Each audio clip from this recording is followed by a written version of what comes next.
Chapter 11:15. Ahaha, so you're losing your head out of fear right now?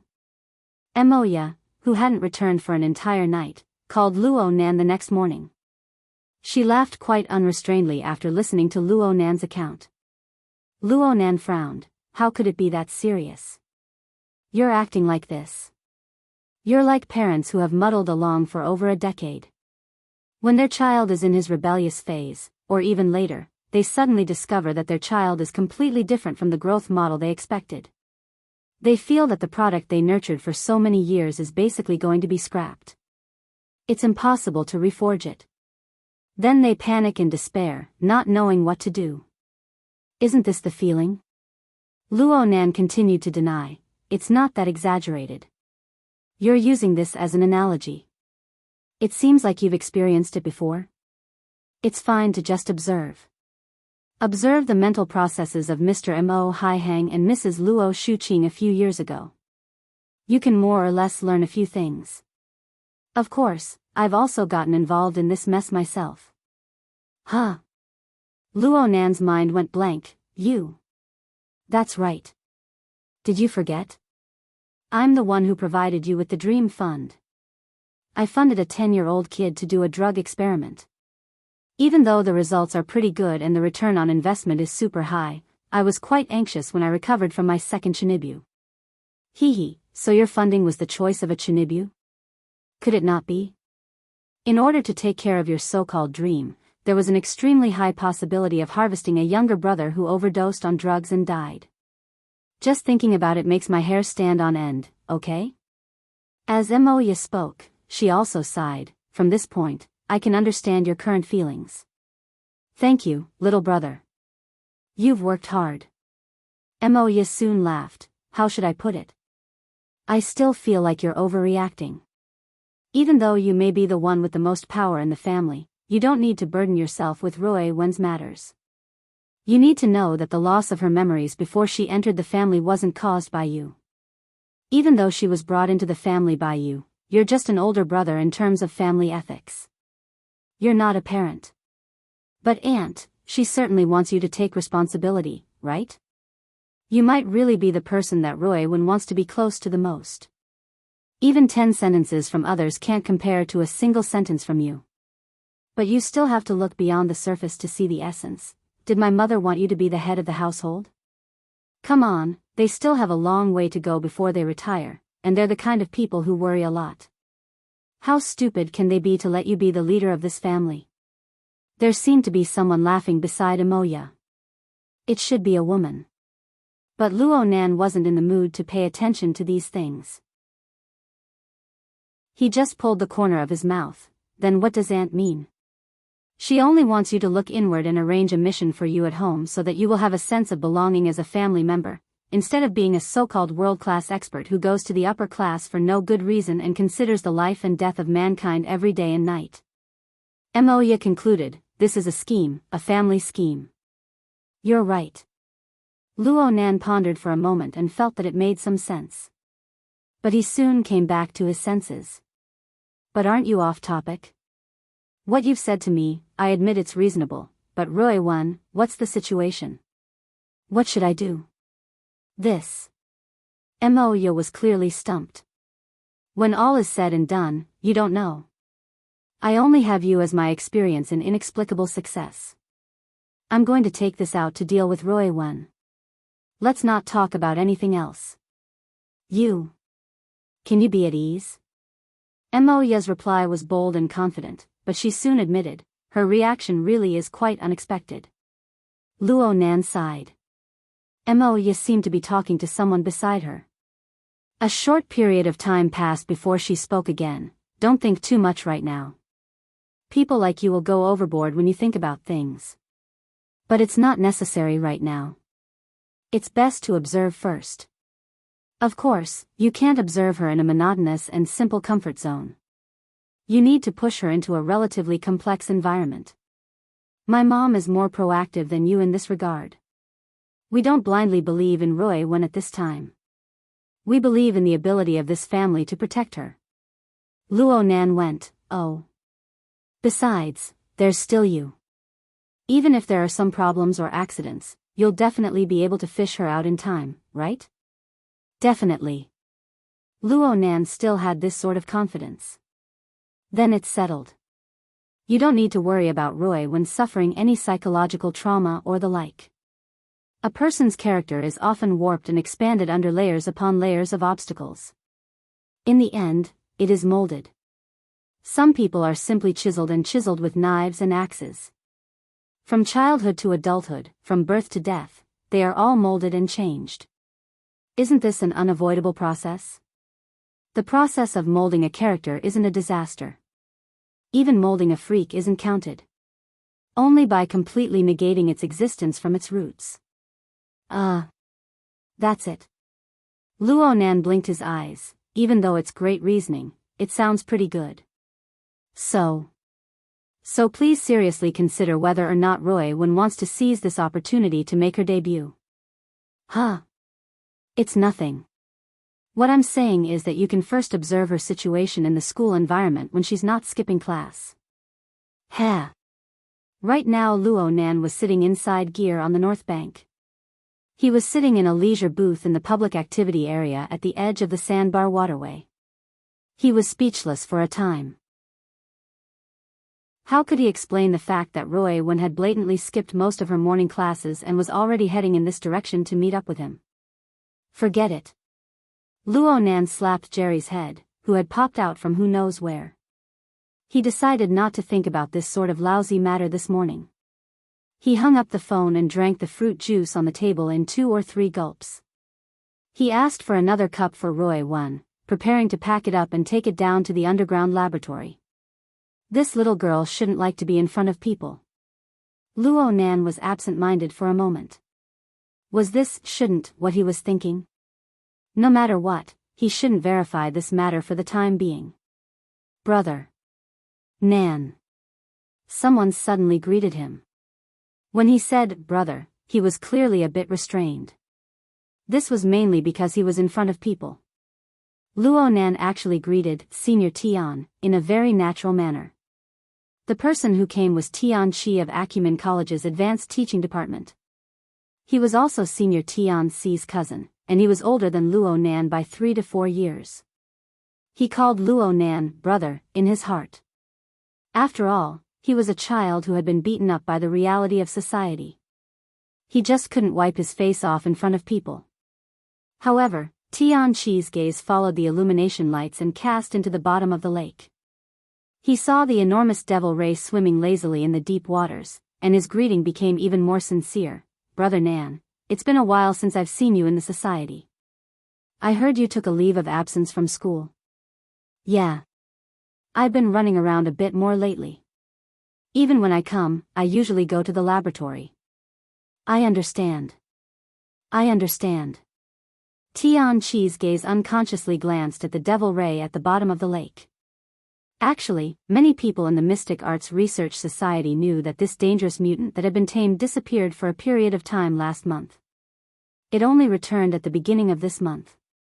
There were even fewer people who knew that the main character of the video of the devil ray flying through the sky that had been wildly popular in Xia City at the beginning of last month was probably the devil ray at the bottom of the lake. As for the highly blurry figure in the video, forget it. He didn't dare to think about it. Though he didn't dare to think about it too deeply, Tian Chi still unconsciously moved closer when he saw Luo Nan. It was good to say a few words. Luo Nan's polite attitude made his nervous state of mind ease a bit. Right when he wanted to chat a bit more, he saw Luo Nan wave his hand behind him. The fat-headed and big-eared Jerry had leaped out a bit earlier than Luo Nan. Tian Chi turned his head and saw Roy appear at the entrance of the public activity area. She was wearing the standard summer dress of Acumen College. Jerry rushed directly to Roy Wen's feet. He wanted to move closer, but he was a bit afraid. He just circled around her feet. Roy had to bend over to pick Jerry up and bring him over. It was quite eye-catching to see a middle and low-grade student appear here during class time. The lively muskrat that moved closer intensified this impression. However, Roy Wen's face was even more eye-catching. They could faintly hear someone exclaim in surprise over at the public activity area, "Hold on. This is the Demon Eye woman, right? Short hair, black eyes, fair skin, and a beautiful appearance. She looks like. Especially that skin. She's from our school." The students of Acumen College possessed the most basic qualities. They suppressed their voices when they exclaimed in surprise. But there weren't many people here to begin with. The corner of the bar was relatively quiet, so the sounds of exclamations and whispers were particularly clear. Luo Nan and Roy Wen obviously heard them loud and clear. Luo Nan looked over there and saw that Roy Wen's jade porcelain-like face didn't fluctuate at all. She was completely unaware that she had become the center of everyone's gazes. Tian Qi also heard them. He knew of this fact earlier than the vast majority of the people here, even though he and Roy Wen had only met a few times. He grinned and took advantage of the fact that Roy Wen hadn't come over yet to come closer. He whispered, "There are quite a few people who are crazy about Roy Wen in the society. It seems like some people have already guessed it. I heard that OK has already gotten someone to inquire about Roy Wen's contact information." "OK? Oh, it's that vice president." Luo Nan's impression was that he seemed to be a rather pretentious young man. As for Roy Wen's identity being leaked, it wasn't strange. After all, this little girl was a frequent customer of the Mystic Arts Research Society. Her appearance and temperament were especially outstanding. It was very normal for her to leave an impression on others. Luo Nan smiled at Tian Qi. "Roy Wen's here. Let's go do an experiment. We'll talk next time." "Sure. You busy yourself." Tian Qi was already very content to be able to exchange a few words with Luo Nan. He saw Roy Wen walk over with Jerry in her arms. He stood up and helped her pull out a nearby chair before leaving. However, Roy Wen didn't have any intentions of sitting down. She just looked at Luo Nan. Luo Nan wanted to chat with her some more, but when he saw the little girl's calm and wooden expression, as well as the drinks that were already packed in his hand, he sighed in the end, "Let's go." Luo Nan and Roy Wen didn't do any experiments in Gear's underground laboratory. Instead, they quickly jumped to the cloud world and entered the misty maze. They went to do the on-the-spot investigation they had agreed on last night. Of course, the on-the-spot investigation was impossible. The area that Roy Wen could currently reach was still out of Luo Nan's reach. Roy Wen clearly had her own considerations regarding this point. Within the tree-hole space that Luo Nan had created to carry material matter, Roy Wen brought up the offline mode drawing software. She referred to the previous records and cast her gaze into the area of the sandstorm outside. At the same time, some of the chaotic fragments that whistled through the air displayed a few special trajectories. They gradually took shape and formed into a scale. They were like thousands of ravines in the depths of the shattered wilderness. There was an underground river that meandered and flowed. Chapter 11:16. Wow! Roy Wen's move was very beautiful.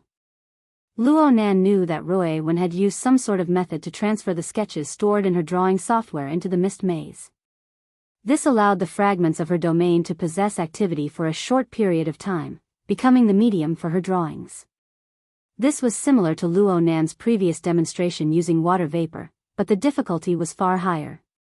First of all, a domain fragment was a domain fragment. No matter how fragmented it was, no matter how sealed it was, its essence was still the direct embodiment of a law. Its material structure was countless times more complex than the water vapor that Luo Nan controlled. Regardless of whether it was material energy or soul force interference, the effects of such a carrier would be greatly reduced. Luo Nan had opened up the space of the tree hole within the misty labyrinth from nothing. He was the clearest about the difficulty of this place. Secondly, Luo Nan didn't see Roy Wen operate this set of animations. She displayed the connections and rich details of the tens of thousands of drawings stored in the drawing software in an orderly manner. Yes, Luo Nan didn't see Roy Wen's manual operation when she demonstrated the animation. At the very least, he didn't see the follow-up operation at all. Roy Wen just gave him the initial power, and then all the changes naturally occurred and continued to evolve. It was as if Roy had programmed the fragments of this boundless domain beforehand. As long as a switch was pressed, all the fragments would operate according to the preset rules. Something didn't seem right. Luo Nan faintly felt a bit awkward.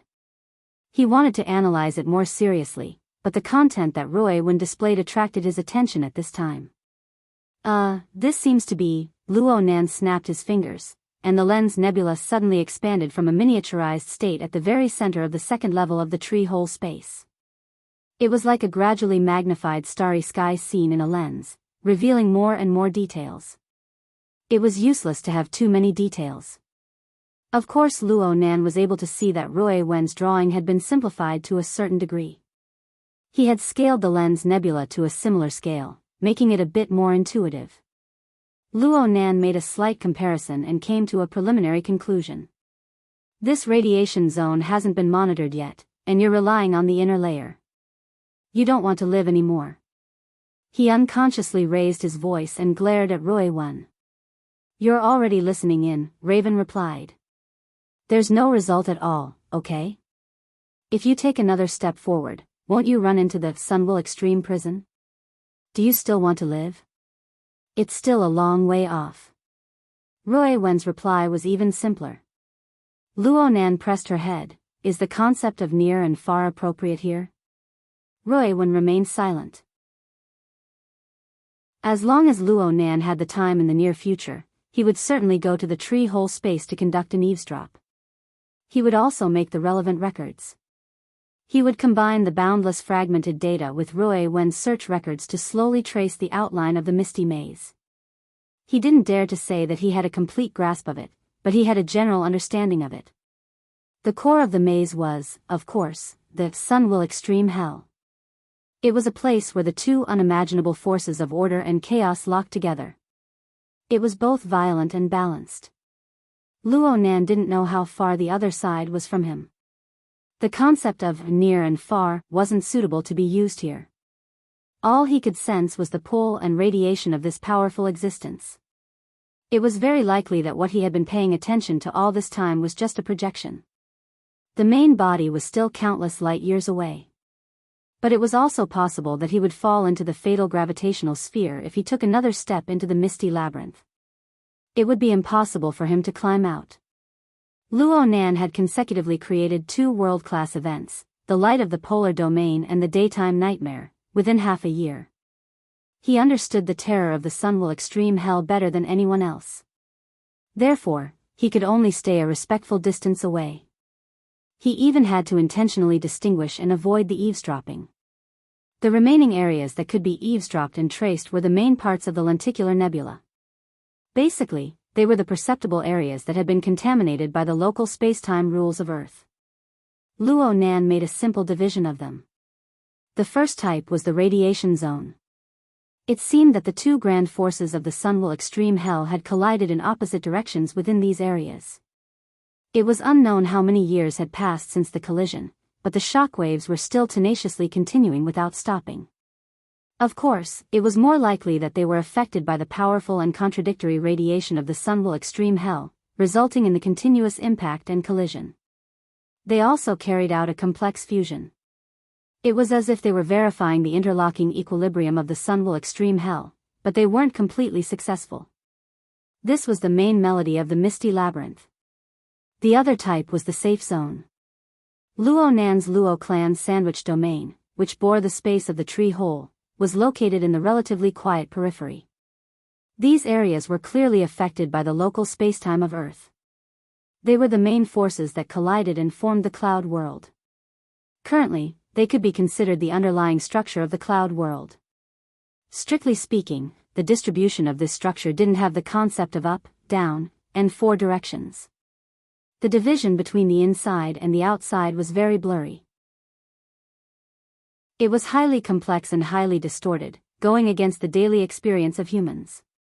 It wasn't even easy to describe. The lenticular nebula only displayed a distorted projection. In essence, it was still a database. A deeper analysis was needed. Luo Nan's daily eavesdropping on the misty labyrinth was like a passive radar.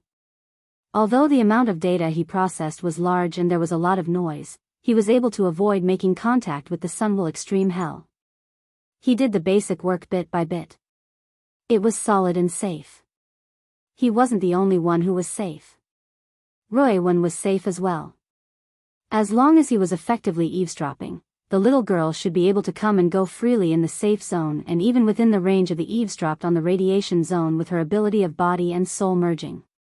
From Luo Nan's perspective, Roy-Wen's reconnaissance shouldn't have been done with the mindset of taking risks and searching for treasures. Instead, she should have helped his eavesdropping to carry out verification. Actually, it was precisely Roy-Wen that allowed Luo Nan to take many detours. She reduced a large amount of useless work. Luo Nan was able to quickly digest and absorb the results of his father's observations in the past month. If it wasn't for the requirements of the pseudo-plane, damn. In the end, it was still his problem. Luo Nan was vexed. He couldn't help but press a few more times on Roy-Wen's head. Things weren't over yet. Roy-Wen had run into the radiation zone without effective eavesdropping. Her nature could be called dangerous, but it didn't have much to do with the awkwardness from before. Luo Nan calmed his mind a bit. The animation of Roy-Wen's demonstration flashed endlessly in his mind.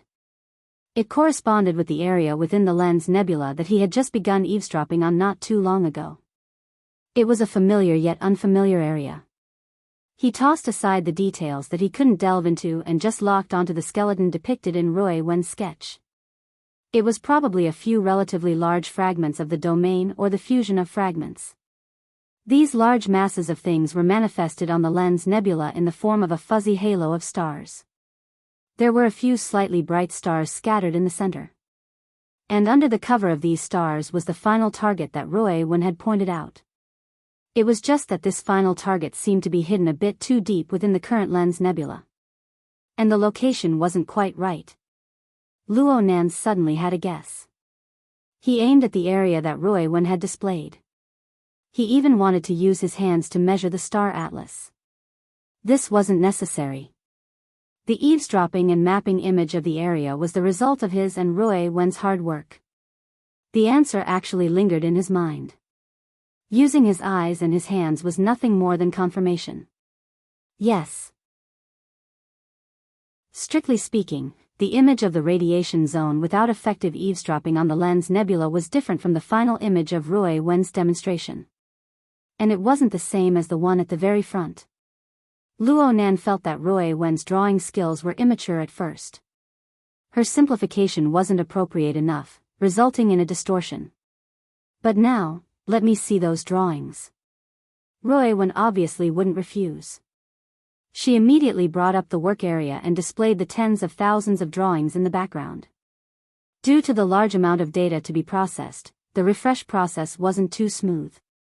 Luo Nan couldn't care about this. He directly got to work and quickly flipped through the work area, flipping through these drawings from front to back. This could more or less be considered a manual broadcast of an animation. But the broadcast didn't take too long. Soon, the first half of the several thousand drawings arranged in order appeared. If the evolution process displayed by these several thousand drawings was described as a 10-second video, then the one Luo Nan locked onto would be in the region of half a second. Though it had undergone simplification, it highly corresponded with the structure of the star atlas displayed on the lens nebula. There was practically no difference. It seemed that this one was the present. Then, Luo Nan pursed his lips and turned his head to begin controlling the lens nebula. There was no doubt that the structural details of the mist labyrinth were constantly changing. One had to accept this in order to observe it accurately. One had to adapt to this.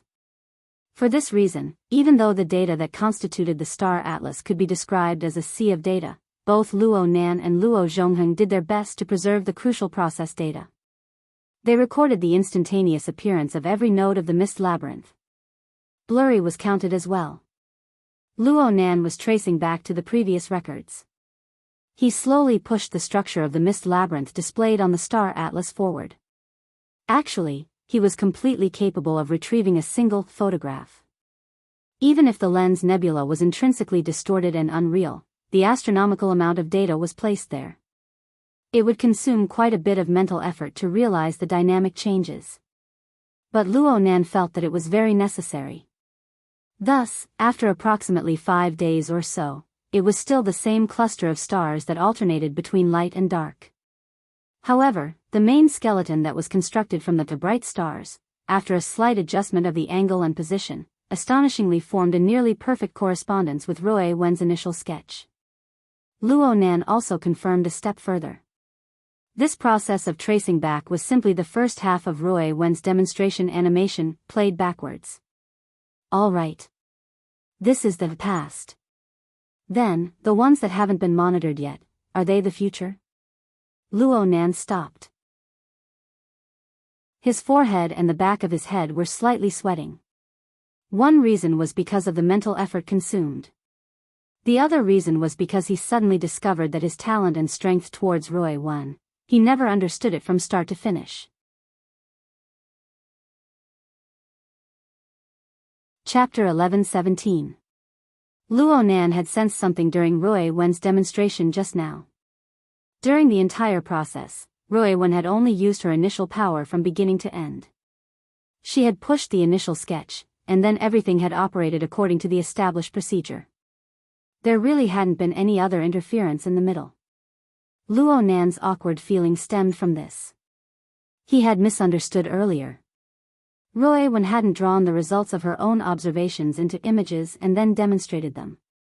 She had merely wanted to display the scene that had just occurred for him to see. To be more precise, there had never been any results of observation. The star atlas formed from the monitoring data corresponded to the nodes of Rui Wen's sketch. The closest set of nodes had just reached the first 2020 of the star atlas. Nothing had happened yet. How could there be any observations? In other words, this was a set of foresight.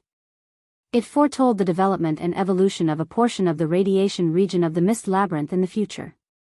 Luo Nan cast his gaze towards the lens nebula.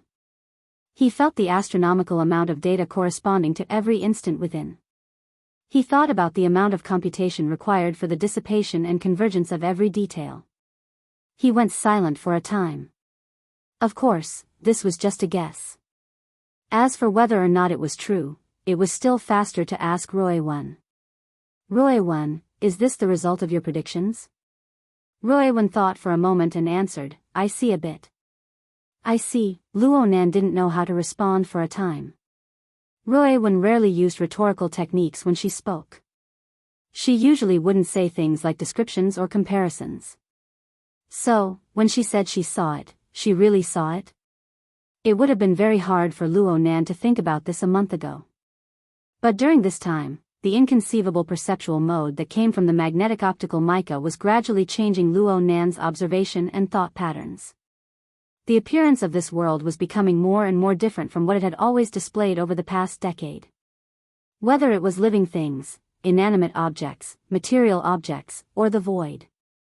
Everything revealed a different structure and connection under the bizarre perspective of the magnetic optical mica. Right now Luo Nan was doing his best to adjust and adapt. He hoped that this difference wouldn't turn into a tear. Looking at the normal world was already like this. What Luo Nan saw and felt when he observed the mist labyrinth was different from before. It was just that this place was far too chaotic and complex even under the special perspective of the magnetic optical mica. And the amount of data excavated had increased by an order of magnitude. Luo Nan needed to comb it a step further before he could hope to restore it to effective information. Since he was like this, who knew what this world was like in Rui Wen's eyes? Rui Wen was most likely unable to understand the complex train of thought within Luo Nan's mind. Since Luo Nan had asked her, she obviously had to answer to the best of her abilities. Right now, Luo Nan had already brought up the lens nebula. Rui Wen gestured at the more intuitive star atlas. There's one here, or maybe two. It's a bit dangerous right now. After a while, it'll be thrown out to this position. If it was someone else listening to Rui Wen's explanation, they would definitely be confused. Luo Nan immediately understood. You're saying that within this area, there are 1 or 2 large-scale domain fragments that will be affected by the collision of the ramming radiation zone. They will be thrown from a relatively deep location to a relatively safe area. They might be more suitable for remodeling. Roy nodded. This was something that the radiation zone was capable of doing. Such a phenomenon seemed a little counterintuitive at first glance. The center of the contradiction or the storm should have a stronger impact, and the remaining debris should also be finer. But the problem was that the mist maze, which was a special environment caused by Sunwell Hell, could not be simply regarded as the result of the collision and explosion. What was displayed in the broken structure was a mutual restriction, mutual influence, and mutual distortion mechanism. The next step forward was order. The next step after order was chaos. The present was only a temporary equilibrium. This sort of equilibrium mechanism formed a complex gravitational sphere. It was just like what commonly happened in the boundless universe. All things were destroyed and reconstructed, but they were no longer their original appearances.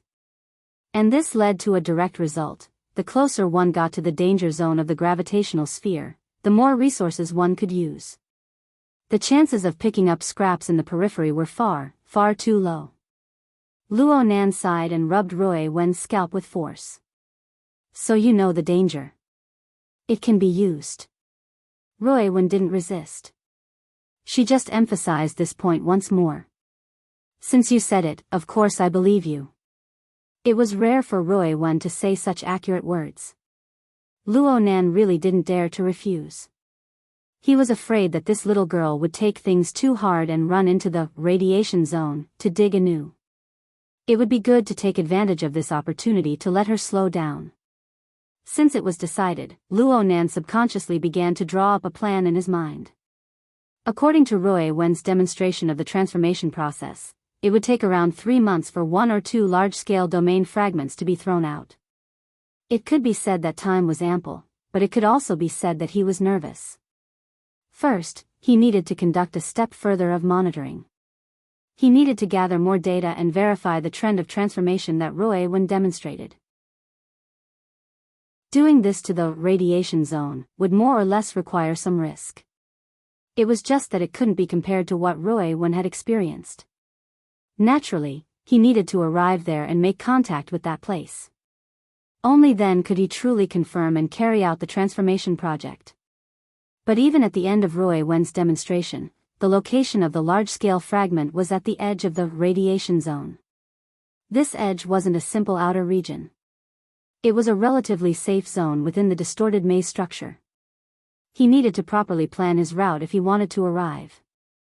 This was a very severe challenge. If he failed, he would fall into the radiation zone. He would be pulled by the gravitational sphere, and it was very likely that he would have to face the onslaught of the Sunwell Hell once more. In other words, I need to make preparations to detonate and endure the daytime nightmare once more. At least once. Luo Nan muttered to himself as he sorted out his thoughts. In this case, he needed to wait until the altar's spiderweb was completely restored for the sake of safety. Only with this safety net could he buffer and precipitate the flood of information that he was unable to digest. Luo Nan even thought that even with this safety net, he couldn't use it too many times. Not to mention the limits of what he could endure, the occasional daytime nightmare could be attributed to a natural phenomenon as much as possible, or it could be concealed by an occasional accident. But if it were to appear at a high frequency, some people would certainly discover some clues. Yes, Luo Nan was referring to the awesome High Lord of Secret Contract, the one who monitored the abyssal region all year round. Of course, there was also Li Wei. If they were to really discover some clues, it would be a great deal of trouble in the future. It's best if I don't do it more than once. Luo Nan raised his standards. Roy Wen didn't quite understand. She turned to look at him. Luo Nan locked gazes with the young girl's deep and pure eyes. He subconsciously exerted force to rub her head. Roy Wen didn't say a word, allowing him to rub her head. It must be said that Roy Wen's talent had already reached a level that defied common sense. Though talent itself was a certain distance away from common sense, no matter how strong it still needed to conform to basic laws, right? When a certain ability far exceeded the scope of a race's inheritance, far exceeded the prior perceptual regulations of a race. Even if it was a difference of 1 or more dimensions, it wouldn't be as simple as a folktale like the opening of Heaven's Eye. Sometimes, the fantasies of humans far exceeded the regulations of reality. But when these fantasies truly materialized and appeared before the eyes of people, she really was like a humanoid fantasy breed. Ah, this thought. It was too excessive. Luo Nan quickly rubbed Roy Wen's head twice, and the young girl tilted her head a bit doubtfully. Luo Nan increased his strength and revealed a smile to the young girl. But at this moment, he couldn't avoid letting go of his thoughts. Was Roy Wen's ability really a talent that belonged to humans? If it was, where was the foundation? If it wasn't, where did it come from? Well, Luo Nan could roughly guess a bit.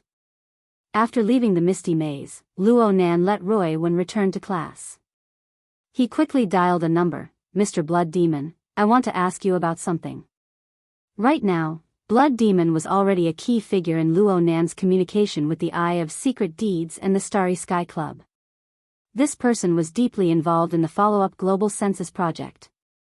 Everyone was already very familiar with each other, so Luo Nan bluntly asked, "How much do you know about Li Wei's Apocalypse Laboratory and the Bloodline Project? Why did you suddenly think of asking about this?" The Blood Demon chuckled.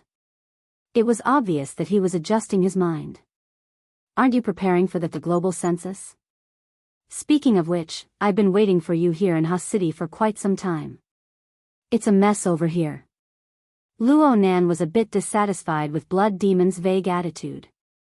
He responded, "Can't I investigate the Bloodline Project in Ha City?" "Oh, what rumors did you hear?" Blood Demon's tone tightened a bit, becoming much more solemn. It seemed like there was a mistake. Luo Nan's mind stirred slightly, and his words became a bit vague. "There weren't any rumors. I'm just interested in a few special talents." Blood Demon responded with a question, "Which one of us isn't a special talent?" Luo Nan responded calmly, "The kind that far surpasses the level of human life." "You? In any case, it's not me." Blood Demon laughed heartily as if he had heard the most absurd joke in the world. Okay. I have a general idea of what's going on. As for the Apocalypse Laboratory, to be honest, I've researched and understood them before, but I'm basically at the level of hearing wind and rain. There's no harm in asking more questions. Combining the opinions from all sides will never deviate too much from the truth. That's not necessarily true. The Apocalypse Laboratory is different from the Deep Blue Laboratory. The Apocalypse Laboratory is Li Wei's old foundation. It's a treasure. What's released right now might all be interference bullets. The Bloodline Project is also interference bullets? That depends on what kind of Bloodline Project you're talking about. Blood Demon listed them one by one. Is it a project to restore the youth of those old fellows whose necks are buried in the soil? Or is it a project to help humans unlock the genetic lock and make breakthroughs on the path of evolution? Or is it the legendary perfect template that can be used as a reference? Luo Nan thought for a moment. I feel like our tastes are about the same. Which one are you most interested in? Oh my, I'm really overwhelmed by the favor. Blood Demon was laughing and laughing on the surface, slippery and slippery, but he was very cooperative when it came to this. If it were me, I would obviously be more interested in the perfect template. Luo Nan muttered to himself, I remember Black Lion saying that the Bloodline Project is conducted with reference to the perfect template for research. Don't blame me for biting off more than I can chew. The connotation and extension of the word perfect is enormous. Blood Demon interrupted Luo Nan's words. What level is perfect? A perfect person lives for over 100 years, never escaping from birth, old age, sickness, and death. A perfect God. That's a level that our imaginations can't reach. Someone came up with this kind of name. He's up to no good. Luo Nan frowned. The main point of your words is. The main point is still the name. Blood Demon chuckled. Don't you want to confirm this?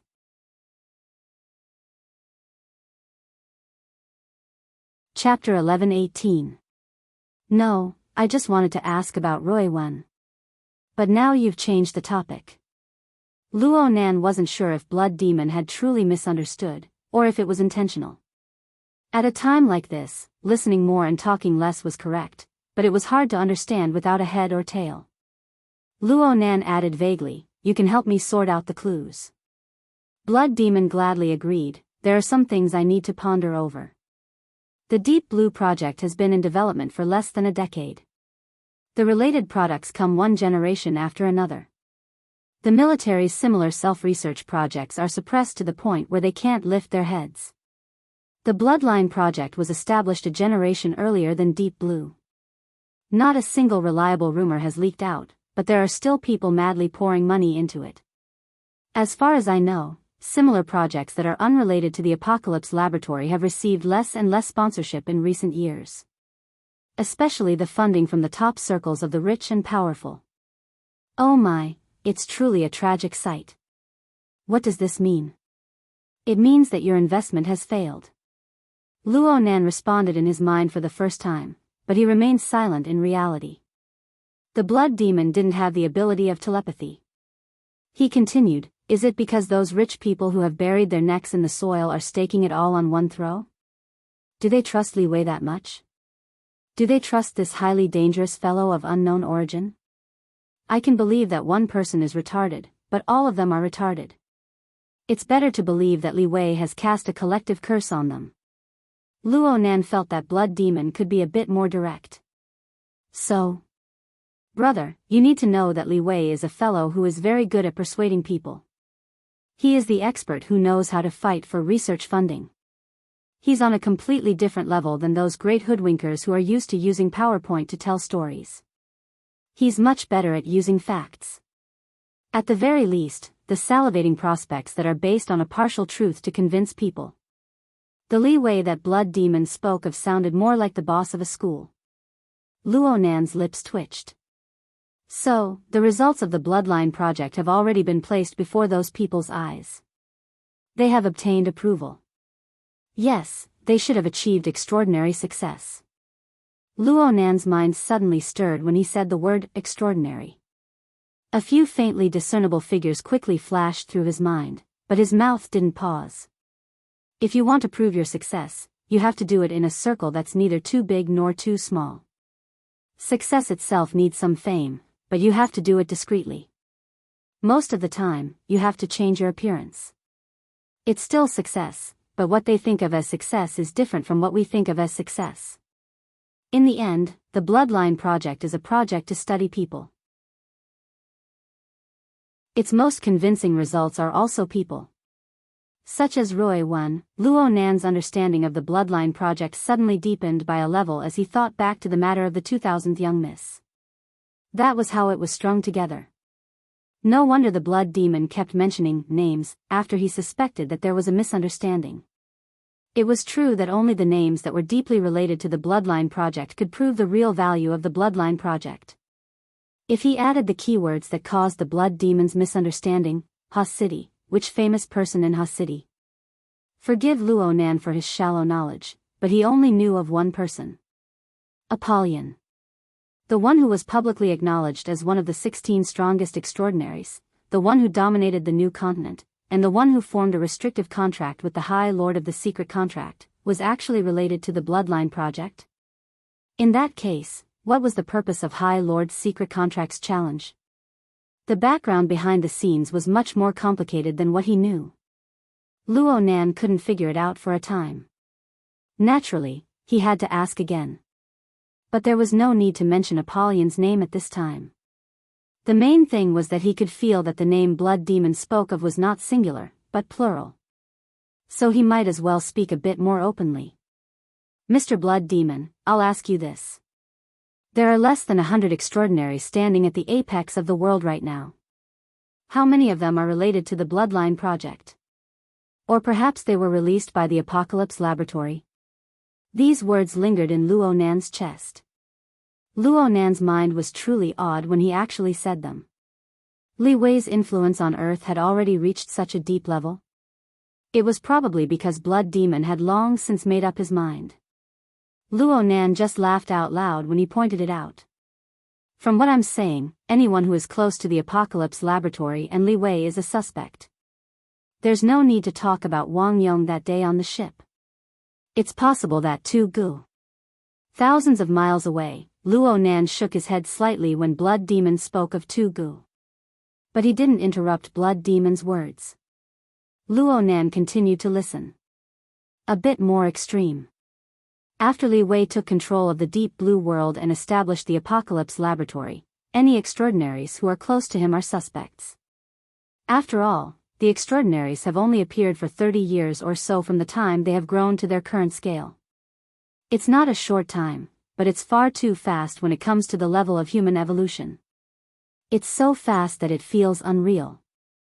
It would be a bit easier for me to accept if someone was manipulating things from behind. This sort of thinking was really hard to accept, right? Especially when you're an extraordinary. Luo Nan's eyebrows jumped. This fellow Blood Demon seemed to have a carefree and uninhibited appearance, but his mind was unexpectedly a bit dark. You're quite confident in Li Wei. No. I just hope that you can take things a step further before you go to Ha City. After all, the entire world knows that you're competing with Li Wei. You can't not understand the weight on the other side before you go to the boxing stage, right? Blood Demon spoke in a candid manner. We can be considered to be on the same side right now. I have to do a bit of a reminder. A reminder that Li Wei's energy is beyond imagination? Luo Nan grew more and more suspicious that Blood Demon's misunderstanding today was intentional. This fellow seemed to have been waiting for such an opportunity. Blood Demon chuckled. Speaking of energy, I've thought of another example. You should know that the situation here isn't too good. Yes, I know. Though Luo Nan resided in Xia City, he was constantly paying attention to Ha City, the center of the storm of the mutant infection outbreak. He was even secretly drawing portraits of the large quantities of mutant-infected people in the city, establishing a model for the step selection of Phase 2 infected people. Plus, he had gathered all sorts of news and intelligence reports. His understanding of Ha City was no less than anyone else's. You understand the situation of Phase 2 and Phase 3 as well? It's very troublesome. Luo Nan responded simply. He searched for two more keywords: riots. Lack of food. Yeah. Lack of food. Blood Demon chuckled. In modern society, words like lack of food, or the more serious term, famine, seem to be extremely far away. But in Ha City right now, these words went from pure concepts to gradually becoming reality. Due to the mutant infection being completely out of control, the number of infected people in Ha City increased explosively. There were also large amounts of highly dangerous people who were transforming from Phase 2 to Phase 3. The mutant process of these people was already irreversible. Their primordial genes had collapsed and mutated. They were rapidly transforming in the direction of mutant species. This transformation process was extremely fast, and it involved a mutation on the fleshly plane. It was necessary to absorb large amounts of squandered energy in a short period of time. Such an energy requirement was destined to be impossible to satisfy with 3 normal meals a day. Therefore, the infected in this stage would transform into the craziest of predators.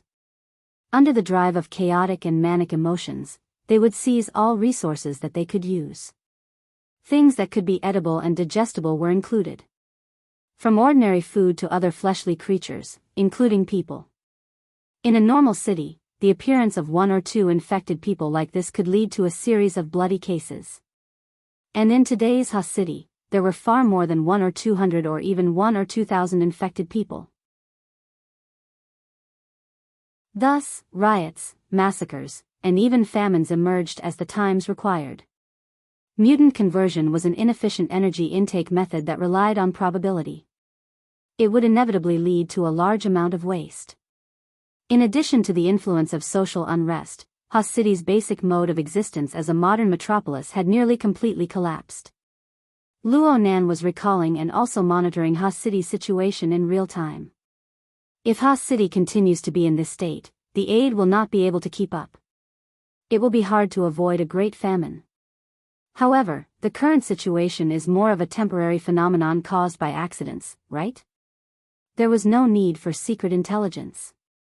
Right now, a few conservative news channels were reporting over and over again. Ha City's largest cultivation buildings had caught fire and exploded due to the effects of the riots. The energy supply lines were destroyed, and a considerable portion of the food that was about to be harvested and sold on the market was destroyed. This caused the price of food in the city to skyrocket. The citizens were panic-stricken. Bread was hard to find. Let's not discuss lack of food, or famine, today. Blood Demon chuckled twice. The example I'm looking for is actually the cultivation buildings. Oh. You know that the cultivation buildings were one of the most important foundational supports for several dozen large metropolises to be built after World War III. Right now, the world's population of 10 billion has already recovered to the level it was before World War III. The population of 10 billion before World War III was basically the limit that the world could bear. After World War III, the world's arable land area exploded from 17 million square kilometers to 1.7 million square kilometers. Under these circumstances, the world was able to support the same number of people even though it had shrunk by 90%. That's right. Luo Nan knew this knowledge since he was in elementary school. The cultivation buildings were undoubtedly the crystallization of the world's agricultural, chemical, and energy technologies that advanced by leaps and bounds. It was also a necessary test point for geography or biology tests. Blood Demon suddenly asked, "What is the essence of the cultivation buildings?" Luo Nan answered without hesitation, "Energy in exchange for output." Where does energy come from? Fusion reactors. Where does fusion reactors come from? From. Luo Nan was suddenly stuck. He didn't continue for a time. Blood Demon continued to ask him, unwilling to let him go. Where does fusion reactors come from? Who holds the technology patents? Why is it that before World War III, the practical application of fusion reactors was always 50 years later? Why did this technology suddenly mature after the war when everything was in ruins?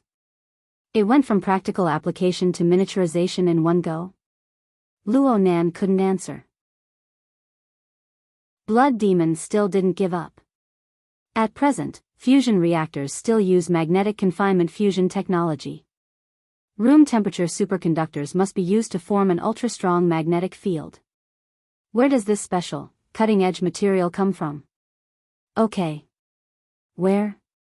Luo Nan asked, knowing the answer. Blood Demon's answer was nothing new. Deep Blue World. Li Wei sighed.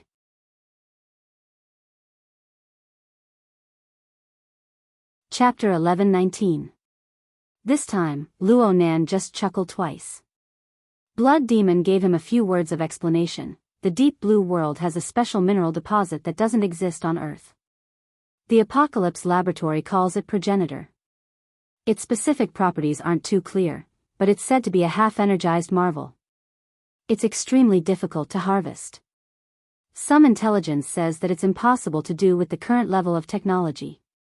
Of course, it's hard to say whether or not Li Wei can succeed. Progenitor? Is it the type that the Deep Blue Walkers use as fuel for their backup energy system? Luo Nan had done in-depth research on the Deep Blue platform. He immediately flipped through the relevant information in his mind. That's progenitor with low purity. To be precise, it's just the impurities of ore that have received the energy radiation of progenitor. It's formed through special purification techniques. It can barely be considered a companion ore. No, it really can't be considered a companion ore. The true companion ore is none other than the super-strong magnetic field that wraps the progenitor ore within, the ghost stone. This is the origin of the superconducting revolution after World War III. The electrical signal that carried Blood Demon's explanation was transformed into sound waves that entered Luo Nan's ears. It stirred, causing him to let out an extremely faint sigh. The superconducting revolution. TSK. Another pillar of the modern metropolis, the transportation and energy supply network that was like the blood vessels of the human body, as well as the countless basic materials and technical fields, were actually engraved with Li Wei's imprint from the very roots. Li Wei was truly a boss-type fellow. And this was just the part that he had shown to the people. Many people, including Blood Demon, should be able to guess that the core that supported this powerful power far surpassed the level that Earth's current civilization should be able to display. But so far, Luo Nan had not seen any particularly obvious or decisive evidence, be it from the mouth of the blood demon or from the information he had obtained from his own understanding. If given the chance, there would probably be quite a few people in the world who would grab Luo Nan by the collar and interrogate him. Where in the world did you copy that configuration and superconfiguration theory from? But Li Wei didn't seem to know where to start even if they were to interrogate him. In this regard, he seemed to be a bit more low-key than Luo Nan. Frankly speaking, this was because of Li Wei's deep foundation on Earth. It was incomparable. This demon from beyond could not be viewed as a simple isolated individual. It was just like in an RPG game. Before seeing the final boss, one would have to struggle through endless levels for a while. Luo Nan thought for a few seconds. Then he thought about it and finally chuckled, "Okay, I get it. Thanks for telling me. Let's talk in detail when we meet later." After thinking about it for a while, he finally chuckled and said, "All right, I understand. Thank you for telling me. Let's talk in detail when we meet again." Blood Demon replied, "Sure. We'll talk in detail when we meet." The call ended, and Luo Nan could not help but think a few more things. Li Wei had such a common and close relationship with the extraordinaries of the world. What about the Blood Demon? Blood Demon Demon Luo Demon Demon Blood Demon. Luo Nan actually didn't feel anything strange at all. He shook his head slightly and strolled through the underground laboratory. This position was merely a few walls away from the independent power station that supplied energy to the entire North Bank gear. With Luo Nan's perceptual acuity, he was even able to clearly hear the humming roar of the operation of the energy furnace. Luo Nan's thoughts drifted a bit when he heard this voice. He still remembered that he had borrowed the power station's reserve energy to discover some of the secrets of the external neuron. Now that he thought about it, there were many details that could be explored. In today's world, all technological devices, at least intelligent electrical devices, had no resistance against the external neuron.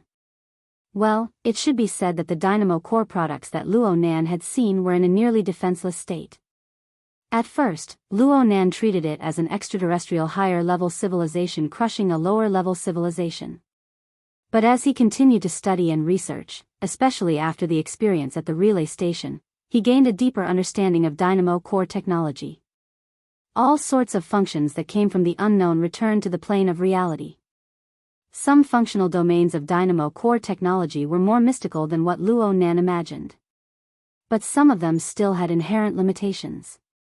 They had to conform to basic laws no matter what. For example, the control of electrical devices. If the two structures were completely different, even the lowest level of information coding was different, what control was there to talk about? The reason why dynamo core products were able to do this was because there was no difference in the lowest level. Instead, there was a high degree of convergence. The dynamo core technology that came from the depths of the distant starry sky was completely compatible with the information technology of Earth. Weren't there too many coincidences in the universe? Luo Nan was more convinced that there was a long and deep fusion going on inside than this kind of imagination. Moreover, the weak side was leaning towards the strong side. It was truly meticulous. Luo Nan had already walked out of the North Shore jungle while his thoughts were floating. He arrived at the empty campus. Since it was class time, there were very few people on the large campus of Acumen College. The few people he saw were all in a hurry. Most of the students and teachers were arranged according to their classes. They were arranged into classrooms of various sizes. The school had its own rules and regulations to restrict them. Luo Nan, who had already entered a state of suspension, was a complete anomaly at this time. Of course, there were tens of thousands of students and even teachers in the school. There were many who were impatient with the restrictions of the past. They skipped classes, asked for leave, and were absent from work. Even though some people were in the classroom, their minds were wandering. Some people could even see Luo Nan strolling leisurely on the campus through the windows. It was unknown how envious they were in their hearts. Of course, they were merely envious of Luo Nan's freedom. If these people were to know what sort of price they would have to pay in order to have Luo Nan's current treatment, what sort of pressure they would have to endure, or perhaps they would be restricted by a completely new and unknown set of rules, the vast majority of them would immediately extinguish the thoughts in their hearts. After all, if you had to completely change your current lifestyle habits, even if you had to bet your future as the price, most people would feel that there was nothing wrong with the present. This was habit and order. Luo Nan absolutely did not dislike order. He even had a relatively strong inclination towards order. But once he clearly identified the layer of darkness that covered the skeleton that supported this layer of order on the surface, the inner marrow that quietly grew within it, and the genes and cells that were rooted upon it, a heavy pressure spontaneously arose from the bottom of his heart. Vaguely, this pressure seemed to transform into a dense demonic shadow that silently pressed against the back of his head. It could break his flesh and scrape his bones at any time to deal a fatal blow. At this time, the so-called order was quite hateful. Luo Nan rubbed the back of his head and muttered to himself, in order to maintain the entropy decrease within a system, there must be a channel to handle the entropy increase. That channel. Where is the sewage pipe that conforms to the relevant magnitude? If he wanted to subvert this order, where should he start? June 16, 2097. The third Sunday of June. Influenced by a certain powerful civilization before the Third World War, it was also known as Father's Day. It was basically one of the world's commemorative days of consumerism. This morning, Luo Nan's family finally broke free from the demonic claws woven by Mrs. Luo Shuqing and the home AI, Old Mo. After working overtime for many days, Uncle Mo Haiheng finally had the time to rest. He personally cooked a sumptuous and delicious breakfast for everyone. And today, the entire family was gathered together. Even that idiot Mo Peng actually crawled out of bed before lunch on the weekend. The 6 of them surrounded the table. Don't let those old matters cause problems in the end before the mutation infection is messed up. Mo Haiheng shook his head. It's not easy to go through the files. He played the same old trick, casually changing the topic. He looked at Luo Nan. You're going out today? Luo Nan grinned. Yeah, I came back before dinner.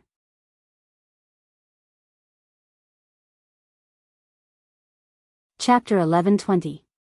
Not long after Luo Nan vaguely reported his itinerary, an overseas call came in. It was his former secretary, Yin Lu. She was currently the vice chairman of the Luo Nan and his Friends Foundation. She was in charge of the foundation's daily work. Luo Nan took advantage of this opportunity to leave. Mister, your itinerary remains the same today? Yes, I'll be leaving right away. Luo Nan turned around and waved to his family. He went upstairs to change his clothes. Mrs. Luo Shuqing confirmed from behind, are you eating at home tonight? Yes. Yes. Luo Nan responded casually. Yin Lu spoke at this time, Mister, are you going by yourself? Luo Nan returned to his room. He adjusted his clothes as he spoke, of course I'm going by myself. It's the most convenient. Yin Lu had already called him last night. The reason why she was so concerned was because she was the one who provided the coordinates for Luo Nan's destination today. It was an abandoned laboratory located northwest of Spring City at the southern end of the Hengduan Mountains. It was also the place where Luo Nan's mother, Mrs. Bo Qingwen, had died. Luo Nan wished to go there to offer his sacrifice. This was something he had desired ever since he could remember, but he was unable to do so. Today was Luo Nan's birthday, and it was also the anniversary of Bo Qingwen's death. He wouldn't delay any longer no matter what. It's like this, Mister. Yin Lu did her best to sense Luo Nan's emotions. She spoke carefully, I reported to you that I found an informant when I confirmed the coordinates. He worked in the laboratory back then. Today, he found me and said that someone hired him to lead the way to the laboratory ruins. It seemed to be for the sake of offering his sacrifice. He asked me if I was one of them. Luo Nan furrowed his brows. Who's the employer? He's not too sure. He said it was arranged by the boss. Yin Lu paused for a moment. Seeing that Luo Nan didn't immediately ask for details, she explained softly, "It's been half a year since the end of last year until now. Several groups of people have confirmed the location of the laboratory ruins through him. Right now, the pattern has already been set." "I know. It's my problem." Luo Nan had long understood this point. It was nothing more than his radiance during this period of time. People coveted him, wanting to trace back to the source and obtain some benefits. After the series of events with Snake Tongue and Jean Tong, these people didn't dare to come to Xia City. Otherwise, places like the North Bank Gear and the Tree Hole Space would have been sieved several times. They couldn't come to Xia City, so some of them went to the wilderness to search for traces of the Luo family's laboratory. The exposure of the Luo cult and the 70-format laboratory back then might have had a lot to do with Luo Nan. Right now, both sides had Luo Nan's telepathic lock onto them, and there were people searching elsewhere. They searched, and they found this place. Luo Nan laughed and didn't mention it again. He looked at himself in the mirror and went downstairs. He asked Yin Lo, "Is there anything else?" Indeed, there were. Yin Lo became more careful with her words. "The Foundation will send employees to various places and establish offices. Some cities need to submit information, especially the census plan. They can only proceed to the next step after the review." Luo Nan laughed. "Ha City and Shi City are in such a mess. Do you want them?" It just so happened that he was walking to the staircase on the first floor. When he heard the keywords, Ha City, and Shi City, everyone in the family, including Madame Luo Shuqing, looked over. They looked at Luo Nan's side, white on the inside and black on the outside. His clothes were concise and solemn. They were a bit stunned. Luo Nan waved his hand at them and quickly left through the living room. "Their attitude is very firm." Yin Lo replied in a low voice. "The voices of support are very loud." This matter involved the operation of the Luo Nan and his friends' foundation, as well as the direction of the future global census. Luo Nan had already set the tone on this point. If they wanted to do a census, they would start with Ha City and Shi City, where the contradictions were the sharpest and the most chaotic. It seemed like the contradictions were sharp, but it was actually easier to fish in troubled waters. They could even blur the focus when necessary.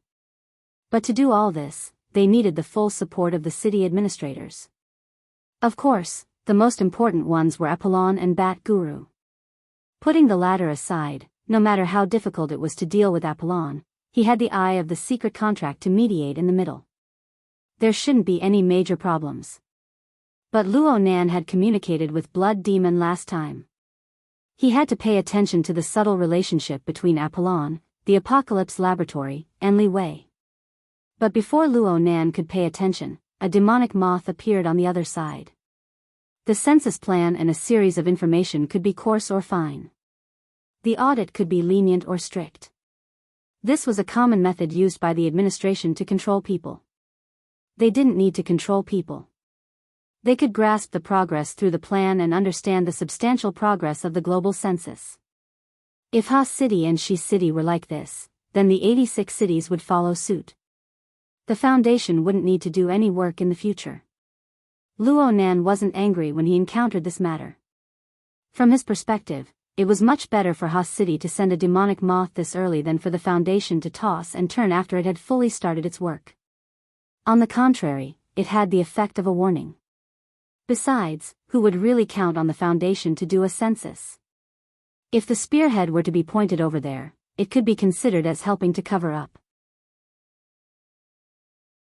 Thinking about it this way, Luo Nan felt that there was a tacit understanding between him and Apollon. Do as they ask. There's no need to be anxious. Yes. Also, there's something else. It's about Miss Roy Wen. Luo Nan was already strolling along the community road. He subconsciously turned his head when he heard Roy Wen. He felt that Roy Wen could hear the sound coming from across the ocean. Yin Le didn't know Luo Nan's reaction. She just said, Mingtang Culture's face was vague in this matter. They did a bunch of stupid things. It's because of my improper management. Mingtang Culture was indeed a company invested in by the Castle Financial Group. Yin Le had taken the initiative to communicate and apologize. But Luo Nan didn't really care about this. In fact, with the current situation, the first one to be ambiguous was himself. This was because Luo Nan really didn't understand the abnormal attention and concern Roy when displayed in this public matter. It was hard to make a conclusion on what kind of problem it was. Perhaps this was an opportunity. It could enrich Roy Wen's overly monotonous life and help this little girl perfect her basic thinking circuits. It wasn't a bad thing. Of course, this couldn't be built on the foundation of psychological harm. The problem was, could this degree of disturbance really harm Roy Wen? Luo Nan didn't feel that this was a possibility for now. Aside from this, Luo Nan had an independent train of thought. It was just that it wasn't clear and mature enough. It was still faintly discernible. He needed to sort it out a bit more. Mingtang Culture doesn't matter. Let's wait a bit more. Let's see what happens next. Yes. Yin Lo was most likely more concerned about whether or not Luo Nan would get angry. She let out a sigh of relief when she saw him play it down. But there were some words that needed to be said. The upper echelons of Mingtang Culture are mostly mediocre people. They aren't suited to have too much autonomy in this matter. If you don't mind, sir, you can use this opportunity to transfer a portion of the shares and the corresponding decision-making power. This will lower the risk to a minimum. Luo Nan slowly walked out of the community and arrived at the outer road. What do you mean? Yin Le spoke of the scheme in her mind. Miss Mo Ye is an insider and she's also your closest family member. She can hold at least a portion of the shares and have the right to speak on Mingtang Culture's internal decisions. Mo Ye? I'm afraid she doesn't have the patience. Mr. Mo and Ms. Luo can do it as well. Okay. I'll go talk to them later. Yin Li's words made it seem like the Castle Financial Group was giving away shares to her. It involved a huge wealth of millions. But it really wasn't much compared to Luo Nan's close relationship with the Blood Flame Order. The two didn't take this matter too seriously. Yin Lu only needed to know that Luo Nan wouldn't refuse.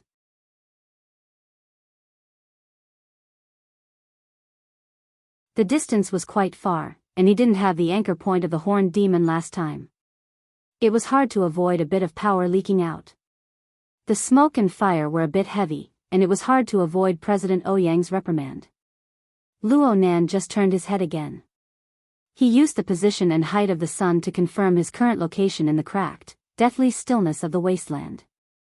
At the same time, he spoke to Yin Lu, who had just reconnected with the communication. It's a bit remote. I'll go look for her when I'm done.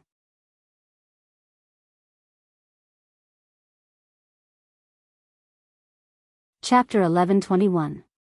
Luo Nan hung up, and his gaze shifted from the sun to the vast and sparse cloud layer. He continued to ponder. How did it deviate? It was quite far off. The distance between him and his destination was nearly 300 kilometers. Right now, he was a bit closer to the satellite city outside of Spring City. Though Luo Nan had intentionally made adjustments to avoid the impact of crossing space and directly colliding with the laboratory ruins, the error was so large that he had no choice but to ponder over it. In his field of vision, the appearance of the sun or the clouds was different from that of an ordinary person. It could be said that it had already broken the scope of common sense that had been transmitted in an orderly fashion over several thousand years of civilization. It had merged into the extremely complex structure of space and time. At this time, the magnetic optical mica was extending its enormous body that seemed to be broken in parts. It roughly enveloped the surface area of the planet, which was over 500 million square kilometers. It was still not satisfied with this. It borrowed the special nature of the Earth's magnetic field to merge its own magnetism into the planet's crust, mantle, and crust. It intersected with the different rotational speeds of the different layers of regions. It felt or attempted to play with the spatial magnetic field of this planet, and it fused with the surrounding distorted structure of space and time. At the same time, it closely followed the impact of the solar wind on the Earth's magnetic field. It mixed with the stream of rays and particles ejected from the polar regions. It naturally changed its nature and flowed deeper into the universe's space. It looked wanton and random, completely disregarding the integrity of its form. Or perhaps, as long as the subtle and profound magnetic structure existed, no matter how it tore and deformed, its essence was still one. As for whether or not its creator and controller could keep up, that was another matter. Of course, the magnetic optical mica had a reserved instinct in its endless process of expansion. Within the range of influence of its magnetic field, the magnetic optical mica used its special perspective to observe everything that existed in this area. It attempted to dismantle and piece them together into a more suitable structure. From Luo Nan's perspective, this could be considered a kind of aesthetic. Well, if he followed the magnetic optical mica's aesthetic taste, the world had a population of over 10 billion people.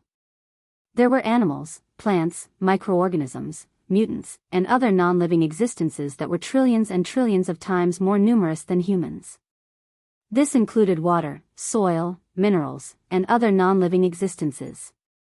It could be done slowly, or it could be done in an instant after accumulating enough energy. Every time Luo Nan touched the magnetic optical mica, he would feel a sense of accomplishment, as if he had saved the world.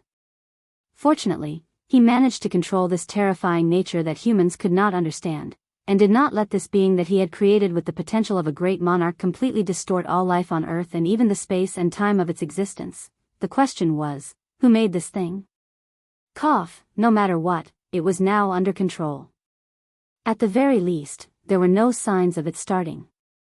Now that he thought about it, the magnetite mica he had encountered at the relay station was extremely powerful and had single-handedly suppressed the heavenly Yuan Empire's army.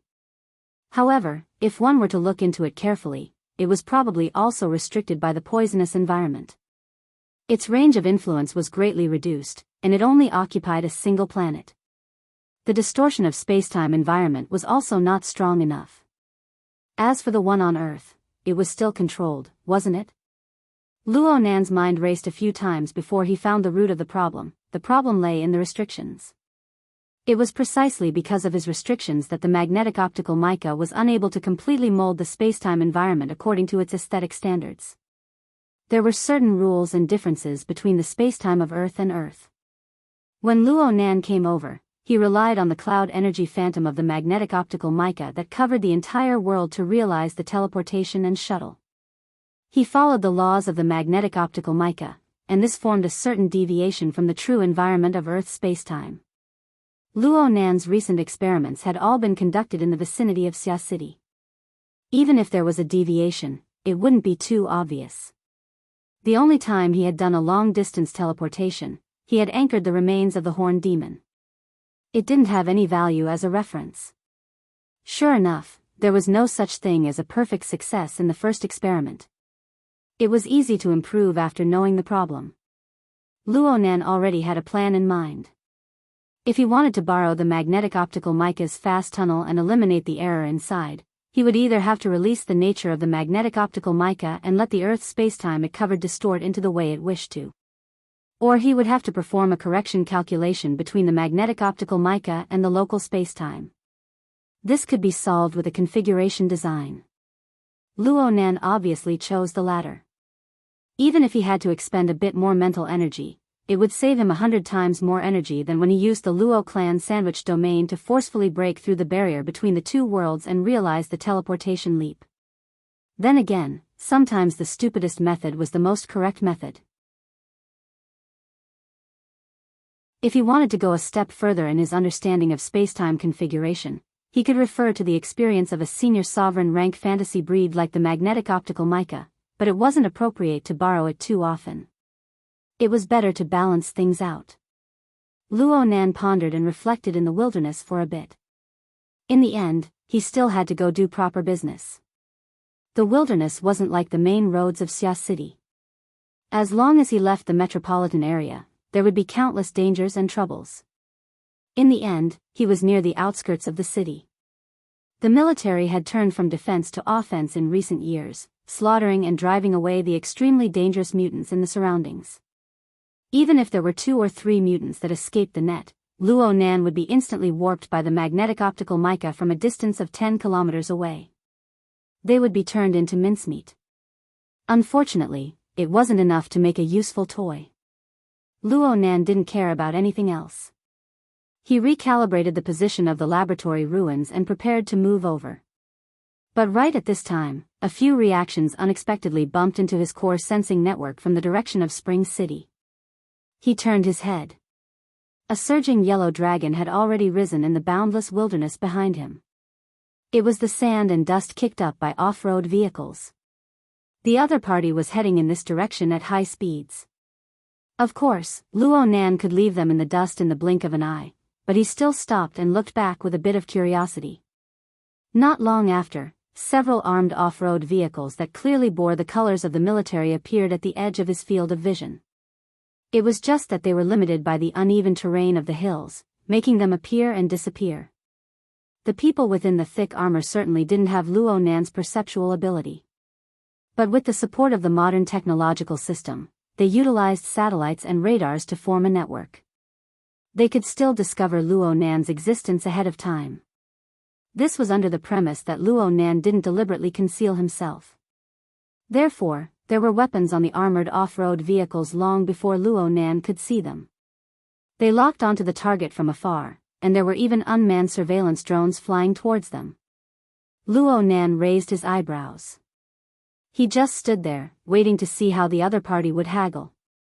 And over a dozen kilometers away, Lieutenant Colonel Chen of the Spring City Close Defense Army scratched his head within the vehicle that was stirring with dust. Where did this person pop out from? Fortunately, they weren't on patrol today. The problem was that they weren't on patrol. If they were on patrol, they would send drones to interrogate this youth who had suddenly appeared outside the city. After distinguishing him clearly, they would detain him and beat him. It would be much more refreshing. But right now, the first thing he thought of was to circle around him. Even if one didn't think with their knees, one would know that this youth who had suddenly appeared in the boundless wilderness was either an idiot or a lucky person. Or he was a special character that needed special attention. Looking at his bare body, he didn't look like the brainless donkey traveler of the present age who used his feet to measure the wilderness. He was dressed as if he was going to attend a funeral, huh? Lieutenant Colonel Chen subconsciously glanced behind him.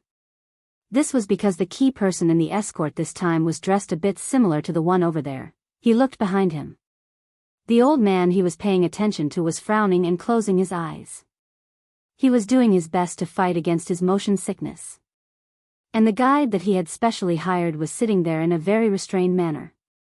On the other hand, the valiant and beautiful female graduate student was leisurely fiddling with the projection. Yes, this person had quite a high level of authority. As long as she didn't randomly take pictures, she could do whatever she wanted. Lieutenant Colonel Chen was still bickering when someone said in his ear, "This person looks familiar." Captain Cho?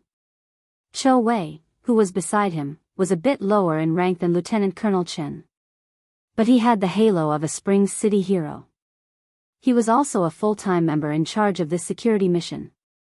Lieutenant Colonel Chen still valued Cho Wei's opinion, especially when Cho Wei's words had substance. "You've seen him before?" Cho Wei shook his head. "I think I saw him in the distributed information." "Huh?" Lieutenant Colonel Chen cast his gaze towards the onboard AI projection interface. It had long since analyzed the recorded image, but there were no results. He could basically confirm that this person wasn't a resident of Spring City. Then, where did the information come from?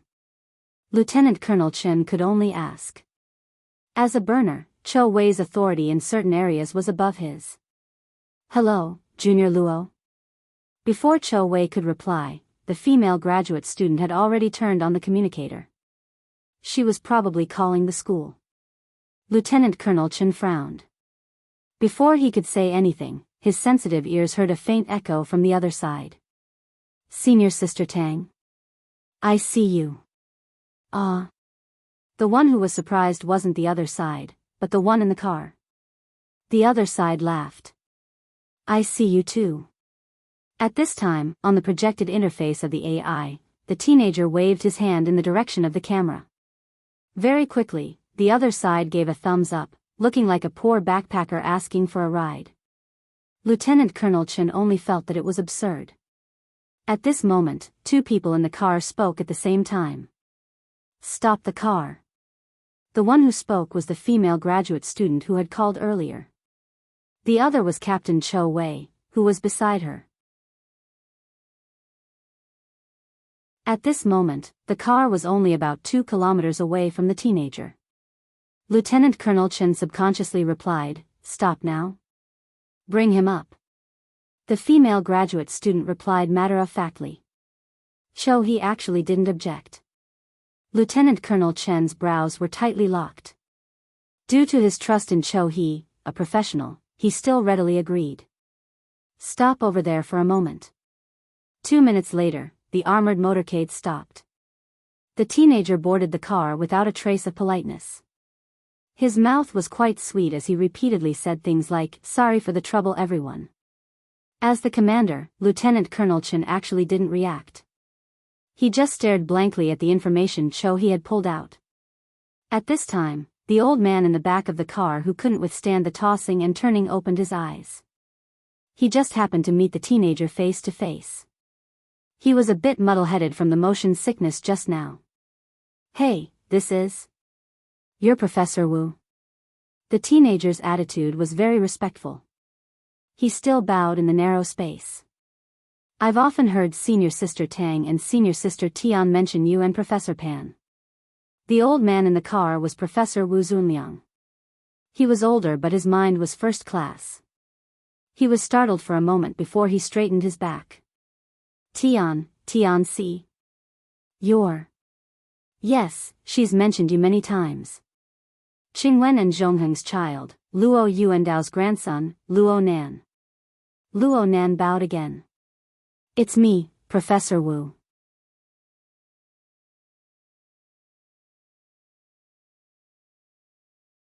Chapter 1122. Sure enough, it was Luo Nan. Lieutenant Colonel Chen pulled his gaze away from the information with great difficulty. Even though the content he saw was incomplete due to the issue of authority, the master before him was undoubtedly a huge trouble on the level of a human-shaped killing machine.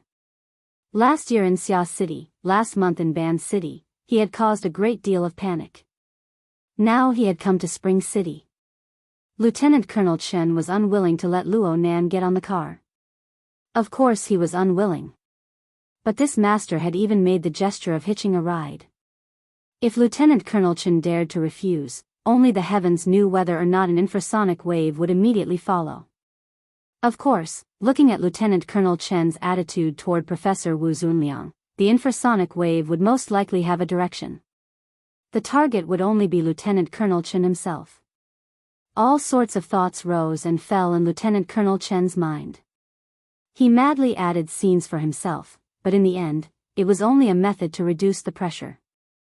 As a qualified military personnel, he promptly sent the news of Luo Nan's appearance in Spring City to the higher command nodes, giving those truly powerful people headaches. But then again, Luo Nan was the most worry-free person in the car just from the surface. He perfectly displayed the cleverness that a person his age should have in front of a senior like Wu Zunliang. "Oh my God, I called you so many times. Why didn't you come to the house?" "In the end, it was our family's old Pan who took the initiative to find you." Wu Zunliang was an old man who was full of energy. His voice was loud and clear. Once his emotions rose, there was no room for others to speak. Plus, he was good at making decisions for others. He pulled Luo Nan to sit beside him and spoke over and over again. "You're going to offer sacrifices, right? Who are you coming with? By yourself? This is too dangerous. Let's go together. Let's go together." What else could Luo Nan say aside from nodding? Even in Acumen College, Professor Wu Zunliang was famous for his temper and nagging. He was like this with people he hated, and he was like this with people he liked. A dozen seconds later, Luo Nan couldn't take it anymore. His gaze turned to Tang Yi, who was also peony. Tang Yi intentionally used the brim of her hat to block his line of sight. Luo Nan was helpless. He could only save himself. He took the initiative to pull Wu Zunliang into a new topic. didn't your research come to an end? Did you come to Spring City to take it a step further? Hey, you pay attention to this field as well? Did you listen to the report at the academy? I was out of town at the time, but it's true that I've been paying attention all this time. Senior Sister Tang has provided me with quite a bit of information. Luo Nan quickly dragged Tang Yi into the water. Senior Sister never mentioned this to you? Thanks to her care, I have a laboratory in the Mystic Arts Research Society under her rule, which is at North Shore Gear. Wu Zunliang wasn't an old pedant with a one-track mind. His emotions had just gotten to the top of his head, but now his thoughts spun a few more times. He recalled the relevant information his wife had mentioned, as well as a few rumors within the circle. He used his old eyes that weren't dizzy to size up Luo Nan a few more times. You're so young. You're only 16, and you're already taking over old Luo's job. 17. Luo Nan corrected him seriously. Looking at your face and listening to your croaky voice, I'd believe it even if you cut off 3 or 5 years. As for your height, there's still room for improvement. Back then, Zhongheng and Qingwen weren't short. Wu Zunliang saw that Luo Nan was about to stray thousands of miles from the main topic, but he used his rich experience to pull the topic back. I heard from old Pan that you're more interested in Qingwen's original path. You seem to have quite some achievements. You rely on your own ability to make a living. You're young, but you're amazing. Luo Nan laughed. You flatter me. There's no need to flatter me. I still have more to say. We men aren't strangers. There are some things I'm not afraid to say to you. From the looks of it, this project is quite imaginative. It can incite people even more. In comparison, the evidence is a bit weaker. It's fine for a young man to be interested. You don't have to worry about putting your energy into it. But you need to make thorough preparations. Don't have thoughts of accomplishing everything in one go. Tang Yi lowered her head, pulling the brim of her hat even lower. Luo Nan blinked. Then you came over this time for the sake of enriching evidence? I'm here to fan the flames for the investor. I want to see if I can stir up a few sparks. Wu Zunliang really didn't avoid it at all. You have to do a few things to spend other people's money. It's still a bit early for you to learn these things. Luo Nan laughed again. Wu Zunliang couldn't really lead a child astray, so he changed the topic. Oh right. Let me introduce you. This is Dr. Wang Xiu. He once worked with Qingwen in the laboratory. This time, I'm asking him to take us to the laboratory ruins. He was referring to the tightest person in the car. Luo Nan turned his gaze and bowed slightly to the balding middle-aged man. Hello, Dr. Wang. Ah, hello. Wang Xiu looked like a pure researcher. He wasn't very good at socializing. He needed Wu Zunliang to liven up the atmosphere. Wang Xiu, you should have met Luo Nan before. He stayed in the wilderness for nearly 3 years when he was young. I've met him before. In the health pod. Wang Xiu instinctively felt that something was wrong when he spoke to this point. He hurriedly shut his mouth, but he didn't know how to continue. He was stuck there. Luo Nan was a bit startled, but a smile soon formed on the corner of his mouth. I've heard my aunt talk about this before. It's just that it's been passed down a few times. I don't know the details anymore. I can only guess blindly by myself. Is the health pod still there? It was still there when we left. Wang Xiu was shrouded by Luo Nan's gaze. He inexplicably felt a bit breathless. His words were a mess. Then there was an earthquake. I don't know what happened. Earthquake. Luo Nan's consciousness was a bit erratic. Lieutenant Colonel Chen adjusted his state of mind at this time. He took the initiative to talk. In 94, a group of volcanoes in the southwest suddenly erupted, causing an earthquake in the surroundings of Spring City. The laboratory was abandoned for many years. It wasn't maintained, so it was unfortunately destroyed. But there wasn't any subsequent excavations. It's basically still in a natural state. Luo Nan nodded towards Lieutenant Colonel Chen. Actually, he had already learned of the relevant information before coming here. The source of the information was none other than Dr. Wang Xiu, who was in the car. Luo Nan's mind wandered just now because he thought of the source of the destruction of the laboratory ruins. It was a headless case of the inner world, the disappearance of the extraordinary Jin Buhuan. Under the relatively restricted environment of space and time, two or more matters that were originally completely unrelated would have a high probability of being related. And the more information a person grasped, the higher their position, and the wider their field of view, the more frequent this sort of coincidence or interaction would be in their eyes. The current Luo Nan was probably one of the most qualified people on Earth to speak such words. He didn't need to share his feelings in this kind of environment. He just smiled at Wang Xiu. You really did the right thing in finding Dr. Wang. I heard from Yin Lo this morning that you contacted her and asked if everyone was in the same group. At the time, I thought that I had other arrangements, so I didn't come together. But I never thought that it would be such a coincidence that the high and the low would converge. It's nothing. It's nothing. Dr. Wang Xiu wasn't an idiot. He had already said this, so how could he not know Luo Nan's identity? It was just that there was a bit of a psychological barrier when it came to connecting the rich and overbearing financial backer, the boss of the woman with the extraordinary way of talking, with this 16 or 17-year-old youth before him. He was a bit dazed for a time. Wu Zunliang introduced Lieutenant Colonel Chen to Luo Nan, saying that Luo Nan had settled down at the supply base that Lieutenant Colonel Chen was in charge of last year. Everyone had a pleasant cooperation and so on. Luo Nan didn't say anything to this person. He was just polite. However, Luo Nan's attitude towards Chou Wei, the head of security responsible for Wu Zunliang's group, was a bit different. You must be Captain Chou.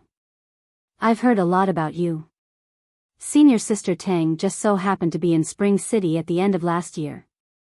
She even specially introduced your deeds. Sister Yuan also mentioned you. She said that you are firm and unyielding. If you weren't like this, then you wouldn't have such deeds. It seems that you and Tian Bang are in the same batch. You flatter me. Chou Wei had experienced many trials and tribulations during this period of time. He had already trained the ability to remain unfazed by praise and humiliation. His response towards Luo Nan's praise was indifferent. Of course, part of this was because he was the same as Lieutenant Colonel Chen. He didn't know how to interact with this highly dangerous person in a more appropriate manner. Lieutenant Colonel Chen promptly interjected at this time, Mr. Luo Nan, did you come to Spring City specifically to visit a grave? Lieutenant Colonel Chen actually accompanied Luo Nan out of courtesy in the escort team. This was mainly because the wilderness laboratory ruins were within the range of his supply base. Chou Wei had taken over Senior Colonel Meng Tu's position from last year. This also resulted in some words that Chou Wei spoke rather stiffly. Lieutenant Colonel Chen was relatively more natural. Unfortunately, Lieutenant Colonel Chen's slick mind wasn't within the scope of Luo Nan's consideration. He shook his head, I can't say. It's just a thought. Luo Nan's response was more or less unexpected. Lieutenant Colonel Chen choked for a moment. Tang Yi's gaze turned to Dr. Wang at this time. Dr. Wang was a bit startled. Fortunately, he reacted and took the initiative to explain, Dr. Bu wasn't buried here. The environment of the wilderness back then was much worse than it is now. When we come to work in the wilderness laboratory, we have to do two things before we start working. The first is to sign a risk notice. The second is to make a will. After Dr. Bu passed away, her ashes were scattered in the wilderness according to the requirements of her will. There was nothing we could do about it. Wu Zunliang had a wealth of experience working in the wilderness. He patted Luo Nan's hand and sighed, there's no such thing as a calm burial in the wilderness. There's no space for a peaceful burial. The best ending for an unfortunate death here is to leave behind a handful of ashes. Qingwen was a bit more free and easy than others.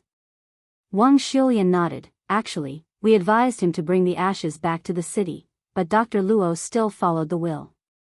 At that time, he drove to the plateau alone. I heard that he threw it near a frontline laboratory. Luo Nan's gaze cut over, and Dr. Wang subconsciously shut his mouth. He didn't know if he said something wrong or not. Wu Zunliang did not pay attention to these details. He continued to muse, all these years, my old Pan has been brooding over this. He doesn't even know where Qingwen is buried.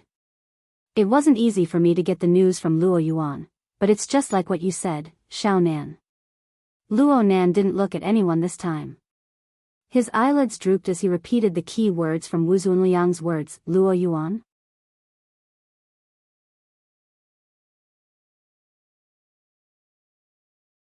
Chapter 11:23. Wu Zunliang went, oh, it's that young fellow who came from the same orphanage as Qingwen. He should be 50 years old this year. Back then, he almost became my graduate student. In the end, he became Qingwen's follower and went to the wilderness. You're young. You probably don't have an impression. No, I have a very good impression. After all, it was a rarely seen dimensional crossbow that utilized the laws of the polar domain. It nearly took my life. Of course, Luo Nan just revealed a smile at this time. He seems to have been operating a business in the wilderness these past few years. He's doing quite well. He also has a stake in Dr. Wang's company. Wu Zunliang was rather emotional. It's not easy. Really? Luo Nan's gaze followed Wu Zunliang's description and he saw Dr. Wang's expression turn a bit odd. Dr. Wang just nodded his head over and over. From the perspective of a city dweller, the meaning behind operating a business in the wilderness and doing well was quite subtle. Wu Zunliang was quite natural. We originally agreed to go together, but he had something to do at the last minute, so he introduced Dr. Wang. Has he been in contact with you guys these past few years? No. I heard my aunt mention that the two of them communicated when Dad was here, but their relationship didn't seem to be too good. Half of Luo Nan's words were fabricated. He had indeed heard the main contents of the story from Mrs. Luo Shuqing once. Of course, Mrs. Luo Shuqing had only mentioned a fellow with the surname Luo at the time. Due to a certain suggestion from her father, the project succeeded. The fellow called her father in his excitement and cursed him, calling him a deserter, a piece of trash, and so on. Luo Nan had some suspicions about who it was, but he didn't know for sure. But from the contents relayed by his aunt, it should be someone active in the wilderness, someone who once worked together with his father. Luo Nan highly suspected that this Luo was actually Luo, but he didn't have any clear evidence. But they were chatting right now. They needed to gather information and expand in depth. They needed a starting point. Professor Wu Zunliang laughed and sighed when he heard this. The matters of young people. Of course, he's not young anymore. He changed the topic at this point. Little Nan, you're in your prime. I heard you talk about this sister and that sister. You seem to know quite a few. You seem to be quite likable. Huh? Yeah, everyone knows about Boss Luo's hobbies. Tang Yi added with a smile. Realization dawned on Wu Zunliang. I remember now. Old Pan did mention this before. In the end, Luo Nan had seen many shameless people during this period of time. He had many references when imitating them. Luo Nan just revealed an awkward yet polite smile. Then he quickly changed topics. You know, my situation here is special. Uncle and aunt don't talk to me about what happened in the past. It's impossible to ask Grandpa, old Luo. I haven't seen him for a few years. The older I get, the more I can't stand it. How is he? Luo Nan responded in a reserved manner, it can't be any worse. Professor Wu Zunliang sighed yet again. His heart was filled with feelings of pity for this little fellow, Luo Nan. He strove to recall more and more, displaying his specialty in nagging to start a long chat mode. He still felt that this was not enough. He even took the initiative to start a video call with Professor Pan Wen. First, he dragged Luo Nan over to appear on camera together.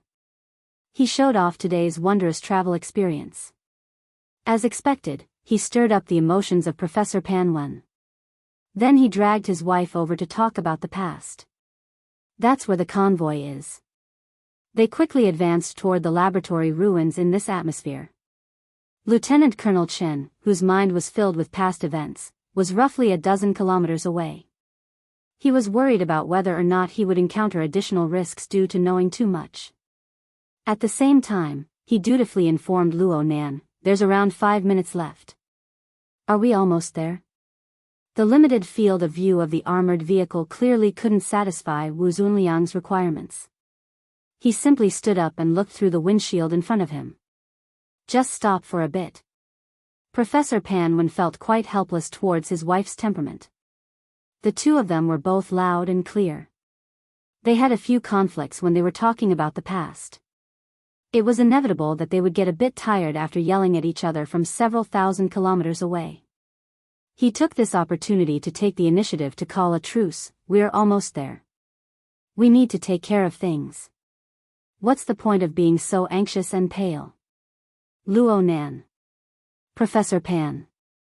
I've heard quite a bit of news about you these past 2 days. Let's not talk about anything else. Since you've already made a name for yourself, you need to put on an act. Let your mother's soul in heaven be at ease. Let my shop shine." "Oh my. What are you saying these pretentious words for?"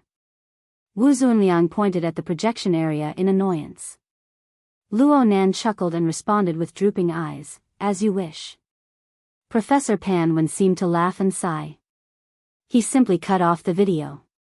Wu Zunliang was still mumbling, "I'm afraid I've seen too much in the past 2 years. I didn't realize it before." No one dared to respond. At this time, it was the turn of the others to take the initiative to change the topic. Tang Yi estimated the distance and turned to Dr. Wang. "I remember you saying before you came that senior sister Qingwen didn't stay in this laboratory for long." "Yeah. From what I remember, Dr. Bu stayed in the 100 Races laboratory for around half a year. She was mainly in the Highland Frontier laboratory before. She might not come down even once in a year or two. The main reason she came down this time was to wait to give birth.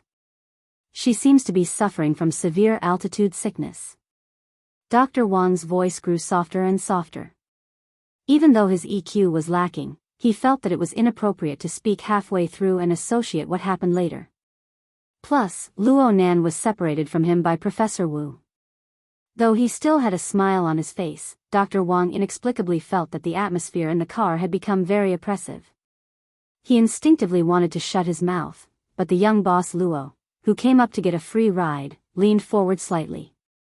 His smiling and curved eyebrows were completely exposed before Dr. Wang's eyes. He took the initiative to ask, "I know a bit about Mom's matters on the Highland. That can be considered her profession. In this laboratory, the 100 Races, right? What is she doing?" This was like the pure curiosity of a child. At least Luo Nan showed it this way. It looked like he wasn't thinking too much. My ass. If Dr. Wang hadn't communicated with Mrs. Yin these past few days, he might have believed Luo Nan when he saw Luo Nan's standard obedient grandson appearance. But he had such a meticulous and capable subordinate. Moreover, Luo Nan had casually extended his hand to stop the military vehicle. Luo Nan made Lieutenant Colonel Chen and Captain Cho exceptionally cautious and well-behaved. Could such a fellow really be pure and stupid? Dr. Wang relied on his IQ to see some clues, but his EQ was insufficient to support an appropriate response. The more this was the case, the more speechless he became. Next to him, Luo Nan's seemingly simple and pure smile gave him more and more pressure. Fortunately, Tang Yi followed Luo Nan's lead and asked at this time, "Dr. Wang, you research genetic engineering, right? Since the 100 Races laboratory is in the wilderness, it should be researching mutant genes, right? Our fields of study cross paths." "Ah, yes. But I'm doing it very shallowly. I'm saying that I'm doing it relatively shallowly. Actually, I'm really ashamed of the 10 years I've spent since returning from the wilderness." As long as he could open his mouth to speak, he could erase the awkwardness and reduce the pressure he felt from Luo Nan. Dr. Wang couldn't care less. Actually, the things I'm researching right now are much shallower and more fragmented than when I was in the laboratory. Let's not talk about the direction. There are many rules and regulations that I don't dare to jump out of. Having said this, Dr. Wang looked at the two military personnel at the front of the vehicle. He couldn't help but feel a bit guilty. Tang Yi just so happened to continue at this time. I heard my teacher say that Mr. Luo Yuandao's level of thought experimentation and project design is far from what the results of the laboratory can reflect. That's not what I said. Wu Zunliang chuckled. My original words are that the things in his brain are like flying a kite.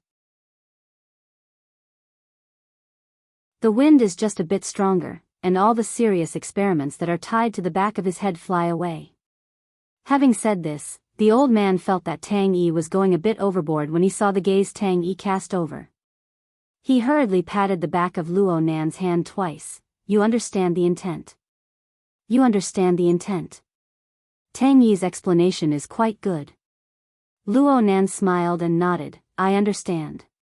Sometimes, grandfather's train of thought is dragged particularly far away. However, I feel that his research on the biological plane is quite solid. I've only studied a portion of the notes. It's mainly some knowledge on the application of targeted drugs. But I feel that there should be even more fundamental things existing beneath this applied knowledge. So I want to ask Dr. Wang. What was the research related to genetic engineering back in the 100 Races laboratory? Were there any clearer results?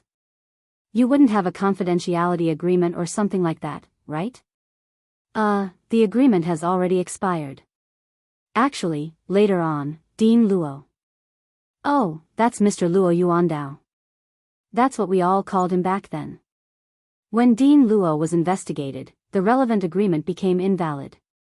So you're saying that a lot of the results have already leaked out? You can say that. Dr. Wang's forehead unconsciously beaded with sweat. He didn't know why the topic had suddenly changed to such a sensitive and serious direction. He still wanted to salvage the situation. At this time, talking about the details of Bo Qingwen back then didn't seem that hard to accept. There were indeed many topics in the laboratory back then, including the controversial formatting theory. But I didn't come into contact with these things back then, and I didn't really understand them. From what I know, Dr. Bo was mainly recuperating back then. He didn't take on any specific tasks. From what I remember, helping Little Wu design a special petri dish is one of them. Little Wu? Wu Jun. Wu Zunliang interrupted. I haven't seen Wu Jun in 6 or 7 years. Luo Nan blinked his eyes, and Wu Jun's surname is also Wu. She's your. You can say she's related. After all, you can't write 2 Wus in one stroke. Hey, do you remember things from your childhood? Or did I just say? No. I met her friends and family in Spring City. Luo Nan was referring to Yen Fun and Polio, whom he met in the U-Hole market in Spring City. As his thoughts spun, Polio, the former bosom friend, who viewed his father as an enemy, flashed in Luo Nan's mind with a stubborn and adorable face. Luo Nan subconsciously laughed, but he soon frowned. The car slowed down at this time. They arrived at the laboratory ruins.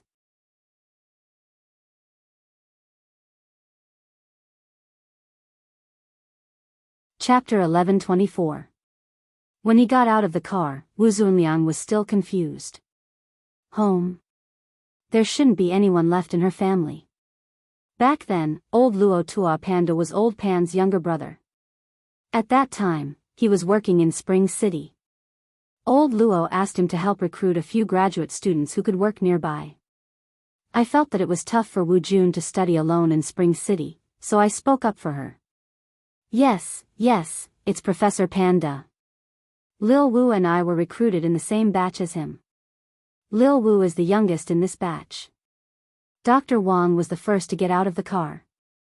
He breathed in the slightly hot and dry air of the wilderness and felt that the pressure on him had lessened a little.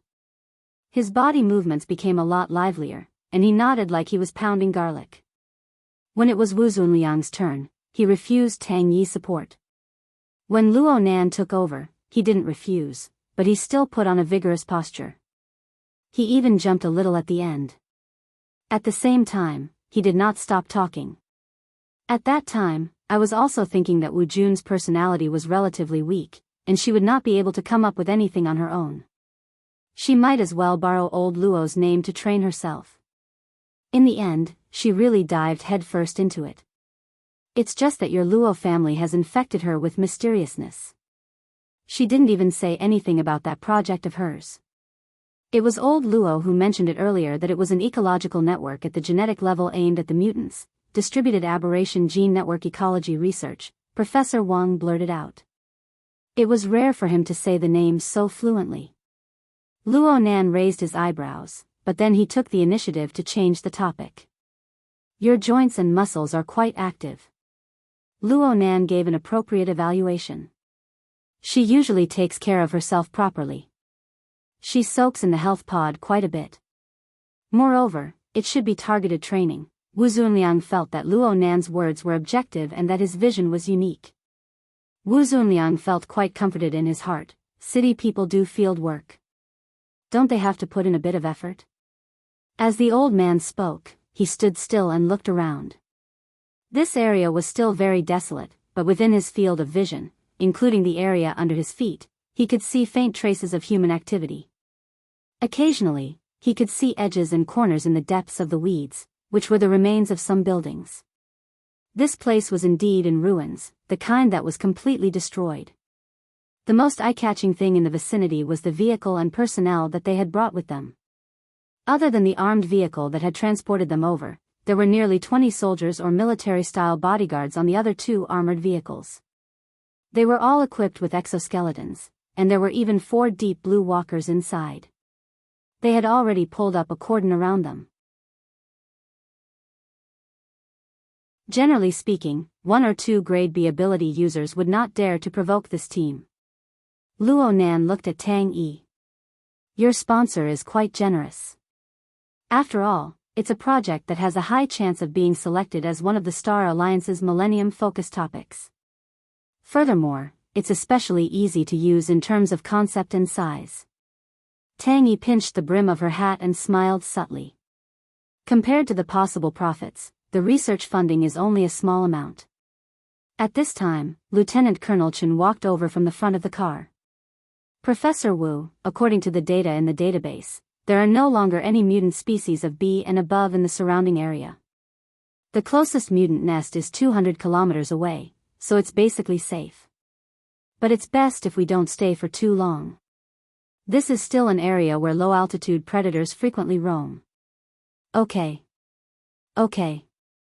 Wu Zunliang agreed without meaning it.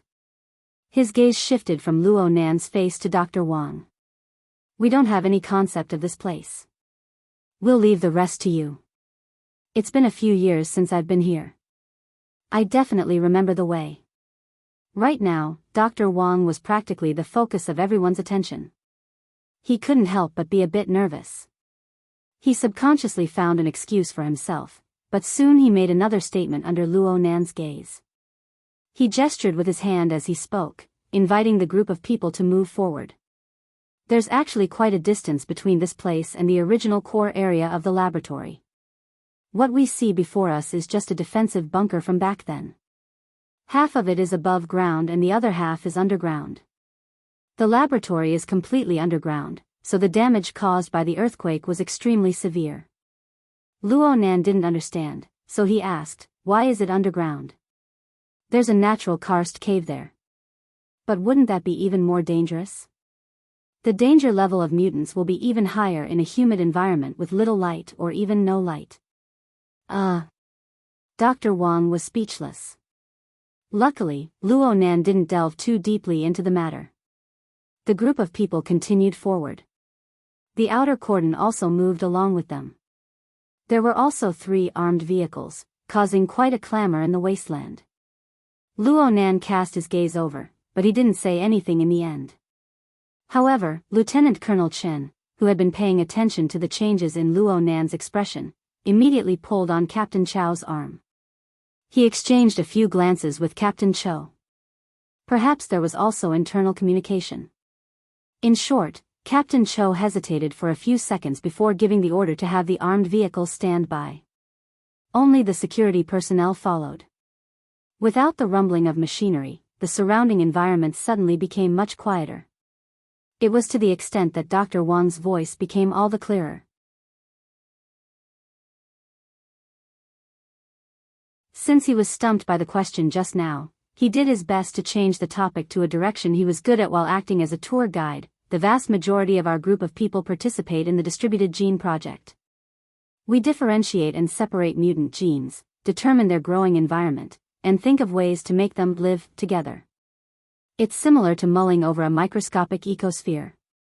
According to Dean Luo's words, structure is the most important thing. Whether it's the structure of the ecological food chain or the structure of the physical bearing space environment. Dr. Wang's words became more and more fluent when he spoke of familiar technical fields. Back in the laboratory, we were mainly in charge of the design of the food chain. Little Wu was mainly in charge of designing an idealized coexistence environment. Both sides worked hard together to ensure that they were able to complete a cyclic dynamic gene competition map in a continuous spacetime environment. They used this to compare the nature and evolutionary trends of the various mutant genes that appeared in the wilderness. They wanted to see which ones were stronger and which ones were weaker. They wanted to see whether or not they were in line with the actual environment of the mutant species in the wilderness. On the other hand, they wanted to find an ideal genetic coding sequence. Those who dabble in biology are basically pursuing these things. Wu Zunliang gave a brief evaluation. Then he looked pensive. I've seen your thesis online. Indeed, a considerable portion of it is in the field of gene competition. Even though it's been over a decade, it's still quite insightful looking at it now. Dr. Wang could only say, I'm ashamed. At this time, he was already unable to stop himself. He continued to speak emotionally. For the sake of enriching the gene pool, we've really had many dealings with mutants over the years. All kinds of experiments. Especially the genetic samples of some powerful mutants. The laboratory has no way of collecting them. It's especially troublesome to go through official channels. We can only entrust it to the wilderness hunters and tribes. We have to spend large sums of money every year. There were several times when I thought that the laboratory wouldn't be able to support itself, but in the end, we didn't fall because of money. Instead, we fell because of other messy matters. Wu Zunliang sighed. He wanted to say a few more words, but it was dull and tasteless. The group had already walked over 200 meters in by now. Lieutenant Colonel Chen dutifully informed them, there's a collapsed area up ahead. For the sake of safety, it's better to maintain a certain distance. Dr. Wang also agreed, the structure of the collapsed area is unstable. Oh, actually, that area used to be one of the safe areas of the laboratory. It was Dr. Bu's time. It suffered an impact and became relatively weak. It collapsed the most severely during the earthquake. Luo Nan turned to look at him. Is it there? Actually, it's a bit to the side. Dr. Wang did his best to organize his words. In the year 80, the laboratory had already been captured. Everyone was hiding in a safe house. In the end, they were threatened by those people outside with explosions. It seems that there were mutants that could travel through the soil and so on. It was a complete mess. The collapsed area was the area that suffered the heaviest damage back then. Everyone was in a state of panic for the next few years. Their finances were strained, so they never had time to repair it. Dr. Wang didn't describe the situation back then clearly, aside from becoming long-winded due to his nervousness. He didn't even know as much as Luo Nan did from the data. However, it was this lively mood that drew in a feeling of immersion that was hard to embody with the cold numbers in the manuscript. Luo Nan's gaze stopped on Dr. Wang's face. Perhaps it was because of his gaze that Dr. Wang was unable to continue. It's probably because of this reason. Luo Nan pursed his lips slightly. Dr. Wang. You know that I don't really care about why this place has become like this. If it was possible, I would like to hear more about the matters concerning my mother. It's like this. Dr. Bo really lived in seclusion back then. The laboratory's environment wasn't too suitable for pregnant women, so we didn't see her often. In fact, if it wasn't for the accident, I heard that Dr. Bo would have been transferred to Spring City to have a miscarriage. Why didn't she go earlier to have a miscarriage? Why did the accident happen? Dr. Wang was stumped. A low and hoarse voice rang out in front of the group of people during this awkward moment. It overflowed the security personnel's warning line and was clearly transmitted, "Why are there so many whys? If you really want to find a reason, it's nothing more than the terrible curiosity of your Luo family. It brought out bad luck, trouble, and calamity. It infected her and destroyed her. That's all." The security personnel on the warning line and their equipped exoskeletons, including the 4 deep blue walkers, only responded with an alarm after the voice rang out. The 3 armored vehicles that were lagging behind started up accordingly and came whistling over. However, the person who caused all of this did not make any further moves. Earlier, he had walked up from the entrance of the collapsed area as if he was walking up a staircase. He stood at the edge of the area, wearing the lab coat that was not buttoned up. The corner of his coat was swaying along with the hot and dry air of the wilderness. At first glance, it looked like the staff who stayed behind to welcome the arrival of the guests. Wu Zunliang was immediately blocked by Captain Cho, but the old man's eyes were very sharp, and he had already recognized the identity of the figure. Luo Yuan?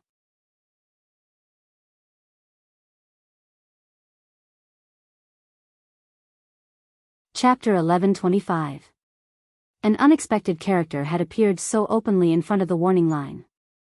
Moreover, the alarm had only sounded after the other party had spoken.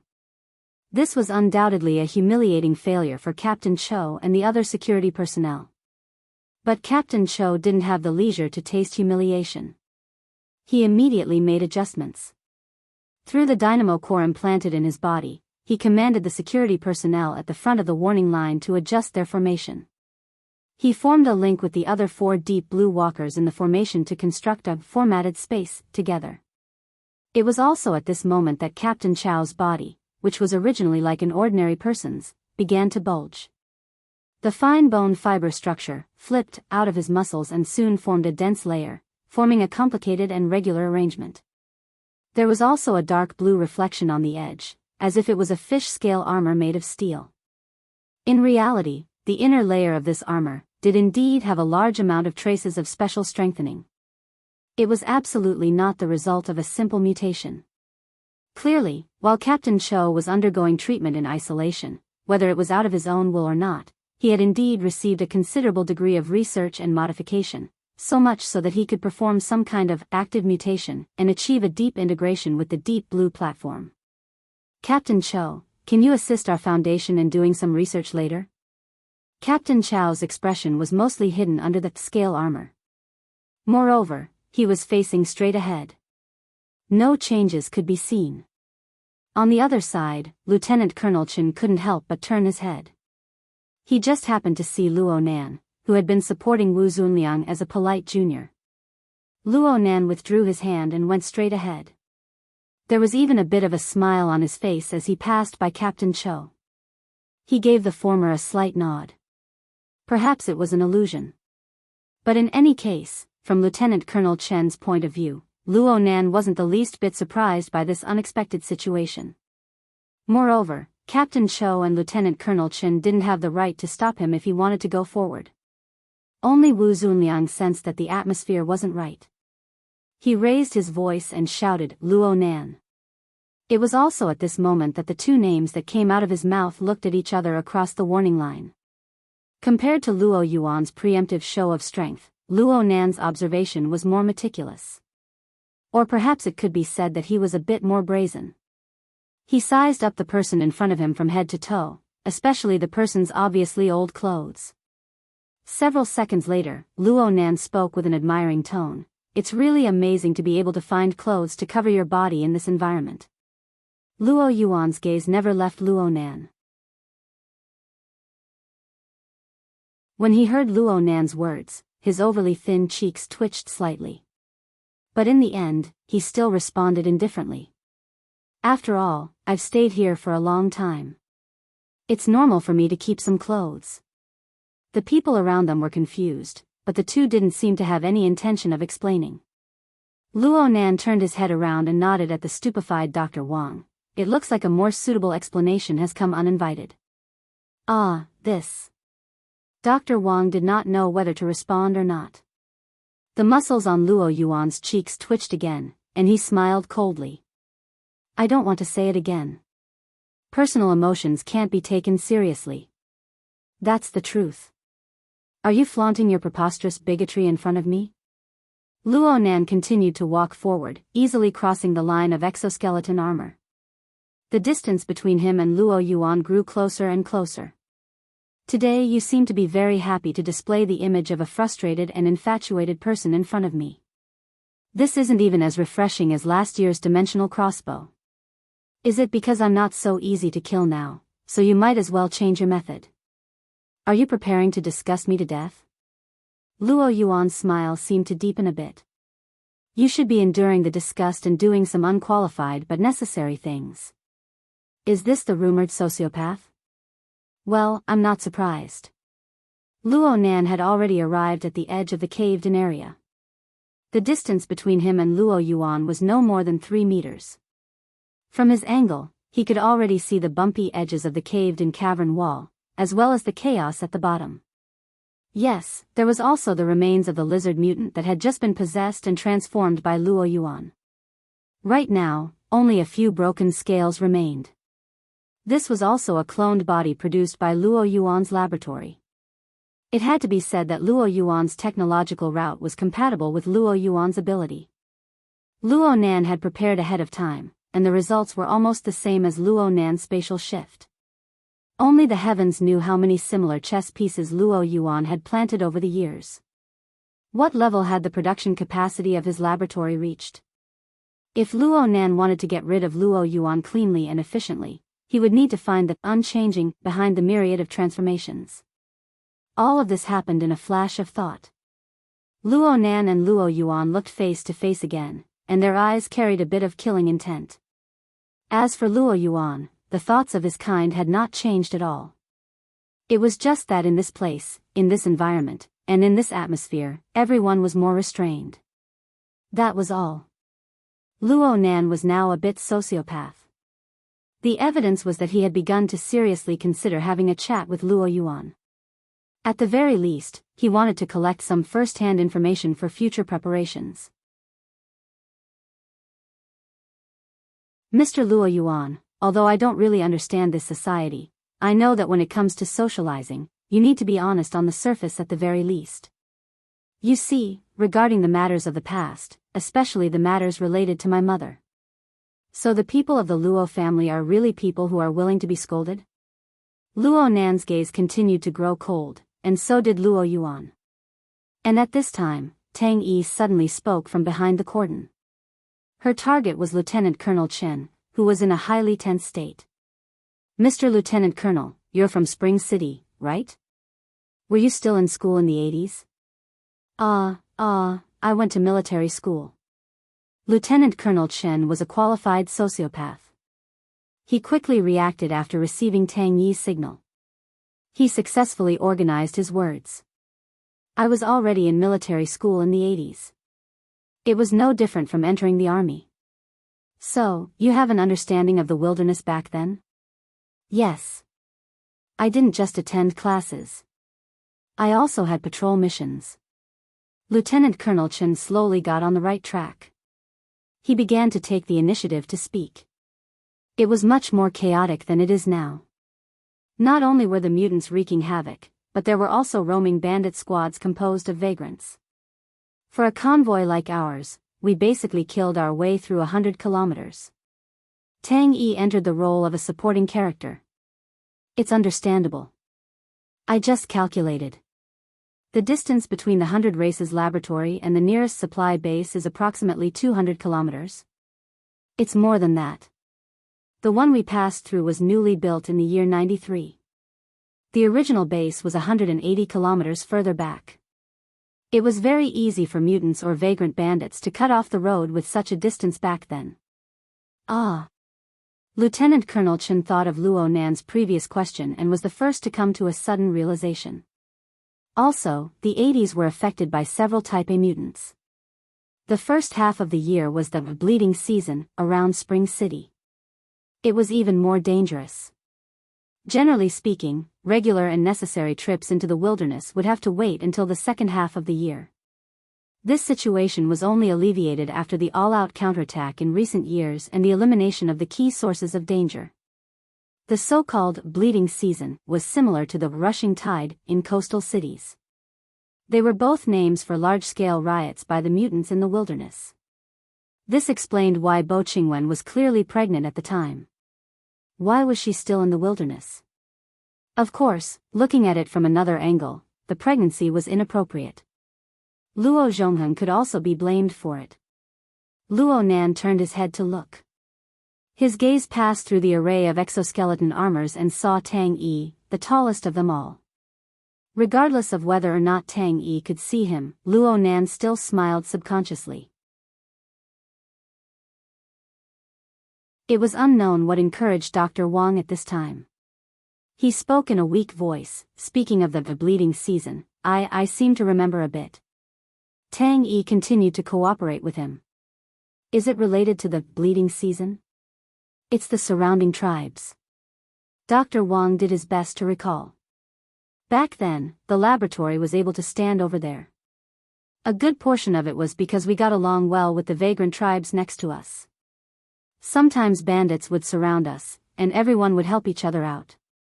But the bleeding season that year was especially long. The tribes that had a good relationship with us were all hurt. Some of them were even forced to migrate to the northwest to avoid the agitated volcanic areas. Especially when the weather turned hot, which was in June, the laboratory received a lot of injured people. They were all from tribes that we were familiar with. Then, something happened a few days later. Luo Nan's extraordinary perception wasn't affected by the distance of a dozen meters. He could hear Dr. Wang's voice no matter how weak it was.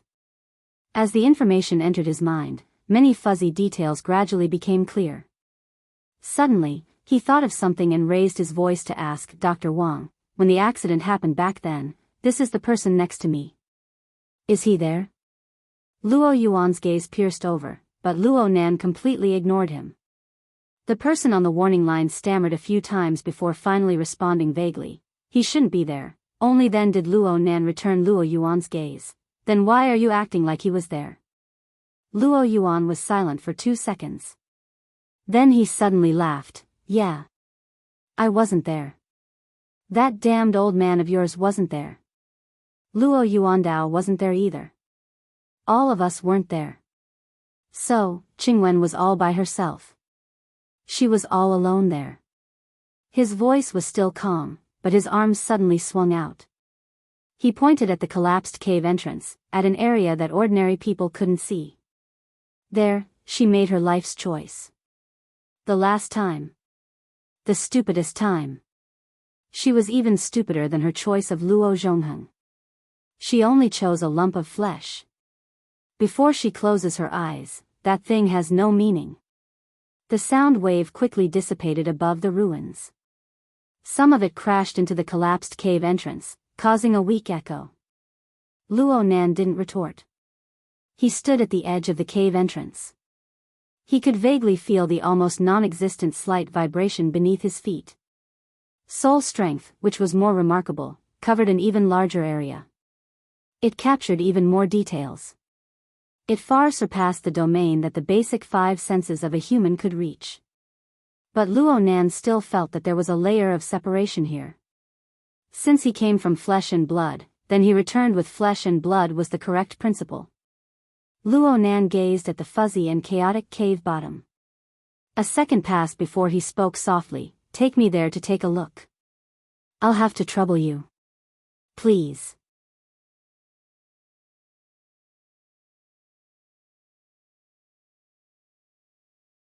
Chapter 1126. Luo Yuan straightforwardly agreed to Luo Nan's request. It was so straightforward that Luo Nan suspected that Luo Yuan had come for this very reason. In comparison, persuading Professor Wu Zunliang to obediently stay outside the collapsed area took a bit more effort. The old professor wasn't stupid. Of course, he could see the high tension between Luo Nan and Luo Yuan. He was afraid that the two would go down and start a fight, causing trouble. Luo Yuan wanted to go down the well. Lieutenant Colonel Chen and Captain Cho tried to persuade him. In the end, Luo Nan walked back and comforted him. "Professor, don't worry. I won't do anything today." Tang Yi rolled her eyes at Luo Nan. She turned her head and said with a smile, "Teacher, don't worry about this. When immortals fight, mortals suffer. If this continues, the ones who will collapse will be Lieutenant Colonel Chen and the others." Wu Zunliang glared at her. "Immortals my ass. What's so great about being an ability user? It's not like I haven't seen it before." Tang Yi's smile didn't change. In any case, once this membrane was pierced, some things would be easier to talk about. Wu Zunliang nodded at Luo Nan. He raised his voice and shouted at Luo Yuan, "You guys have great abilities. I can't control you guys. It's fine if you don't let me go down, but give me a view sharing. You guys need to remember that I also came with a mission from my family." "Okay, we'll do as you say." Luo Nan was the first to agree. Luo Yuan also bowed, tacitly agreeing. Luo Yuan's method of coming over was too rough. He didn't have any electronic equipment on him, so the view sharing was left to Luo Nan. The hex ear he wore was very good at doing this. After activating the function, Wu Zunliang didn't continue to nag. He just simply said through the sharing function, "Be careful." Luo Nan smiled at Wu Zunliang. He and Luo Yuan directly sank into the depths of the collapsed hole. As they quickly descended, the sunlight that shone in from the entrance of the cave also weakened rapidly. Soon, only a distorted and swaying shadow silhouette was left in the human's natural vision. The breathing that Wu Zunliang shared with him was clearly much heavier. For an old man who did not possess supernatural abilities, the experience of rapidly descending in a dark environment without any tools was still a little too stimulating. However, Wu Zunliang didn't know that what he was able to share with Luo Nan was merely an insignificant small portion of Luo Nan's entire level of perception. Even if it was a simulation carried out by an intelligent instrument with night vision capabilities, it wouldn't be able to display even a fraction of Luo Nan's perception. Whether it was Luo Nan or Luo Yuan, they wouldn't rely purely on their natural vision to capture and process information in this complex dark environment. At this moment, the range, the frequency, and the way they interfered with the material plane represented the breadth, depth, and precision of their senses. Their respective senses would clash and interfere with each other, especially when there was Luo Nan, a perception freak that covered the entire region. The two of them didn't say anything, but their contact and probing on the level of perception never stopped. Luo Yuan senses Luo Yuan. Luo Yuan's Luon Nan, Luo Yuan's Luo Nan, Luan, Nan, Luo, Luo, and Luo Yuan's Nan. Nan. Luo Yuan Nan. But Luo Yuan Nan. Nan. Luo Yuan, Luo Yuan's Luo Yuan had long ago, Luo Nan didn't do this on purpose. He spent most of his energy observing the external environment. He observed the special area where his mother lived and eventually died. However, Luo Yuan's power circulation pattern was too unique. The parasitic clone before his eyes didn't count for anything. It was connected to Luo Yuan. It was in existence like a relay satellite that was outside of the local spacetime environment. It was constantly moving in the dark side of spacetime. It was far too eye-catching. Its mode of existence and position were very vague. It was separated from the local spacetime by the fragmented isolation belt and the deep and distant polar domain. It was its natural cover. But Luo Nan could see it. He could see it more clearly than last year when he was hit by the dimensional crossbow. This was without a doubt the problem Luo Nan had pointed out through the mouth of the horned demon back in Format 70 laboratory. The most valuable thing Luo Yuan, a former laboratory member, obtained in the Misty Labyrinth was very likely a large fragment. It was hidden in the depths of the endless misty labyrinth like a sandstorm. It followed Luo Yuan's will and maintained a close yet distant connection with the local spacetime of Earth. What Luo Nan was able to see was basically this.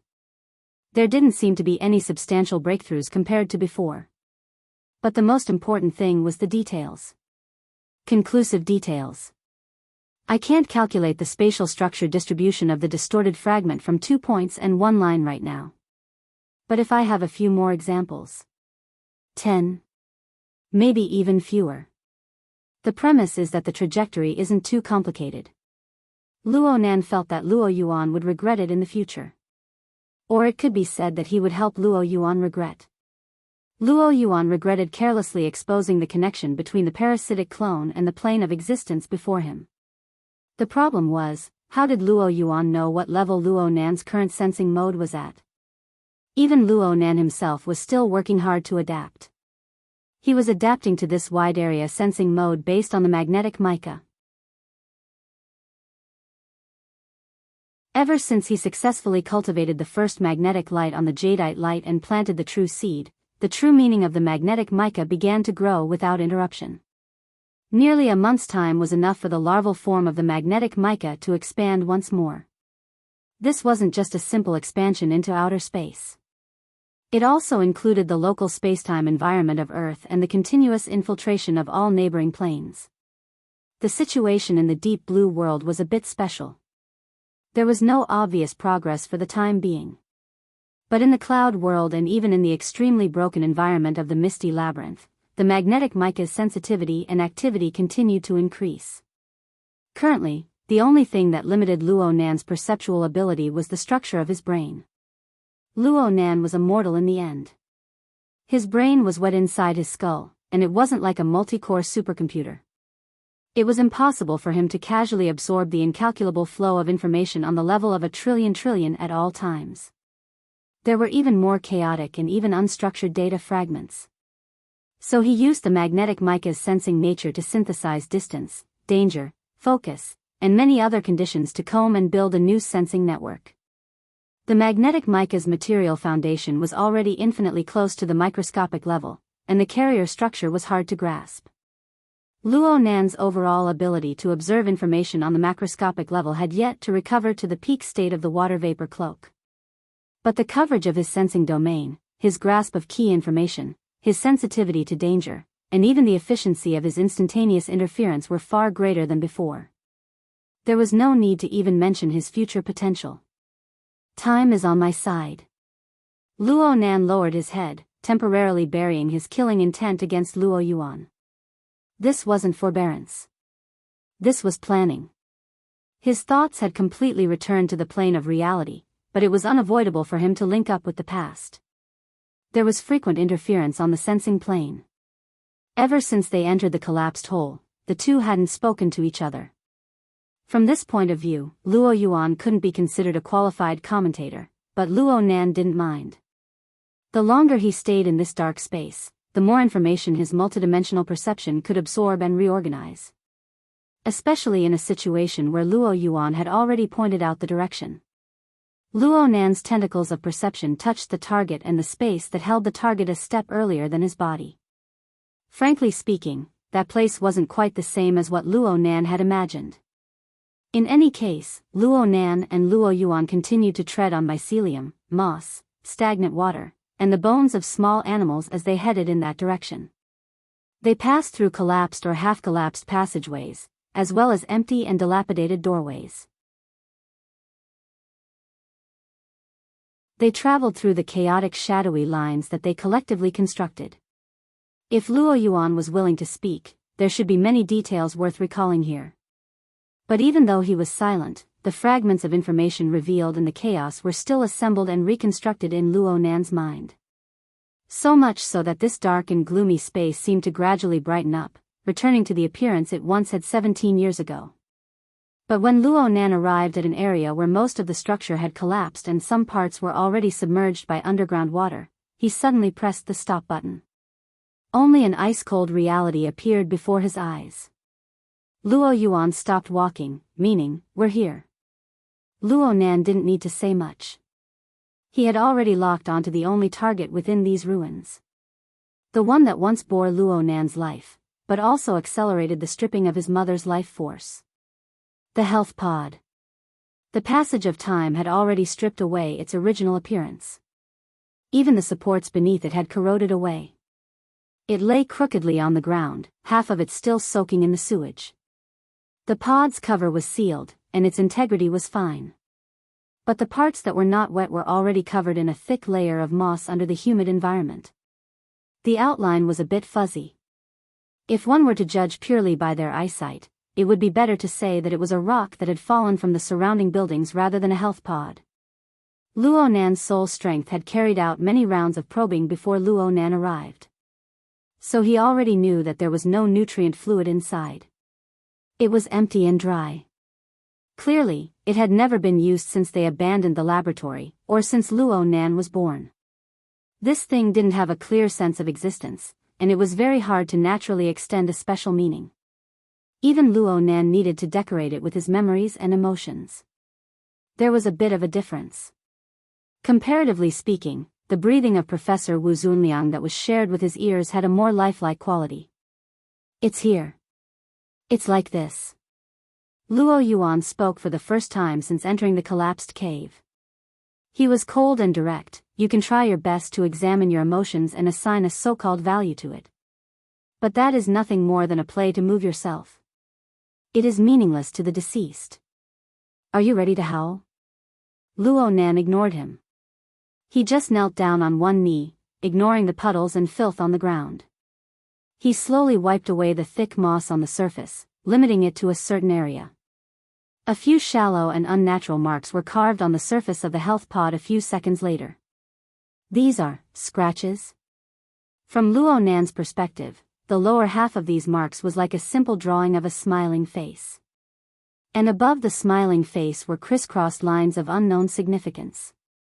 There should be a pattern to them, but Luo Nan couldn't see it for the time being. What is this?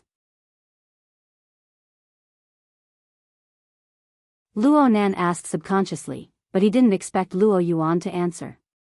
But Luo Yuan still spoke a few seconds later. Last words. Qing Wen's last words.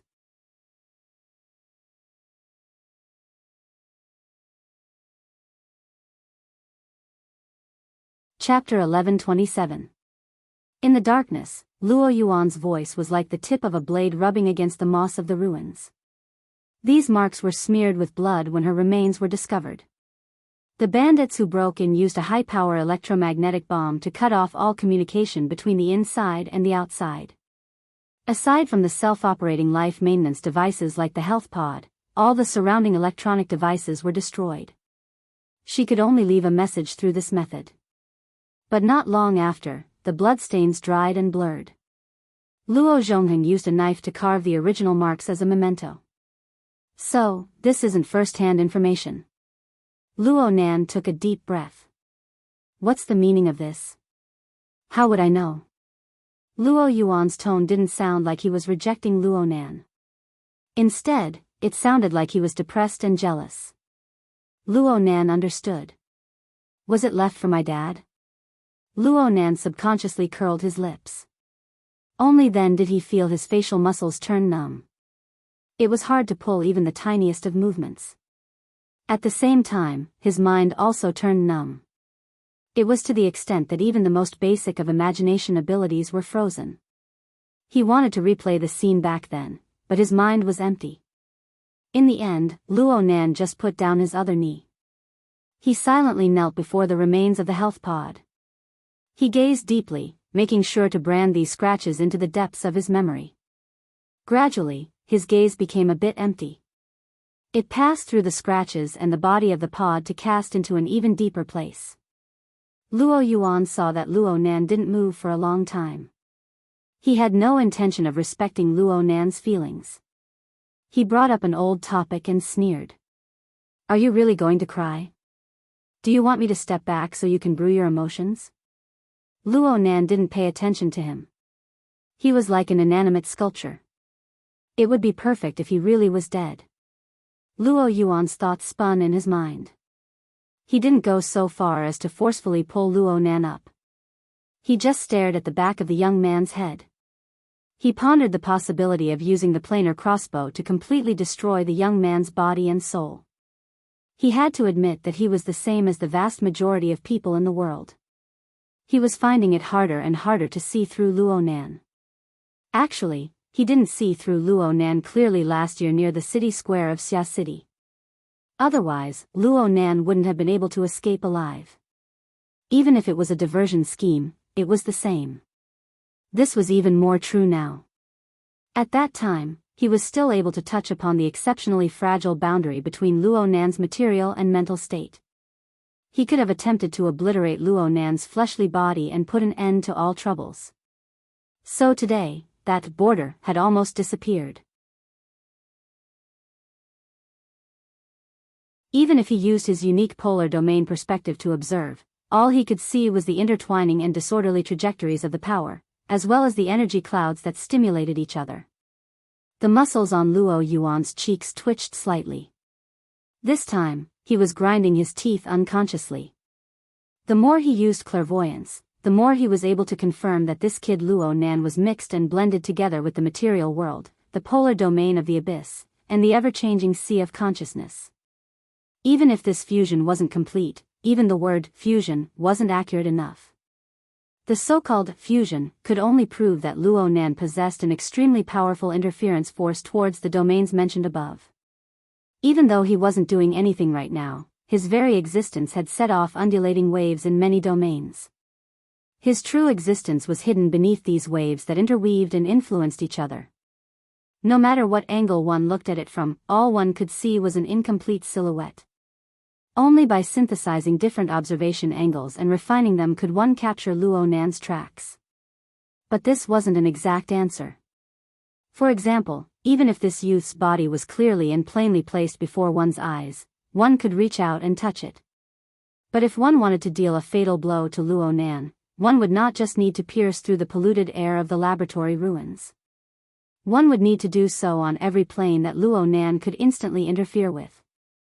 Even if the offensive power of the planar crossbow was unparalleled under the heavens, with Luo Nan's current wide-area interference ability, would Luo Nan still be standing there when the planar crossbow pierced through the multifaceted interference waves of the polar domain of the abyss, the mental plane, and the material plane? It must be known that Luo Nan was a bastard proficient in teleportation. The sound of Luo Yuan grinding his teeth was a bit too clear in the extremely quiet environment. Luo Nan, who had been silent for a long time, suddenly opened his mouth. If you want to target me, design an assassination plan or something. Just do some thought experiments. It's best if you don't blindly use the real thing. The real thing that Luo Nan spoke of was obviously the massive spacetime fragment that the planar crossbow was entrusted to. Actually, Luo Nan's words could be interpreted the other way around.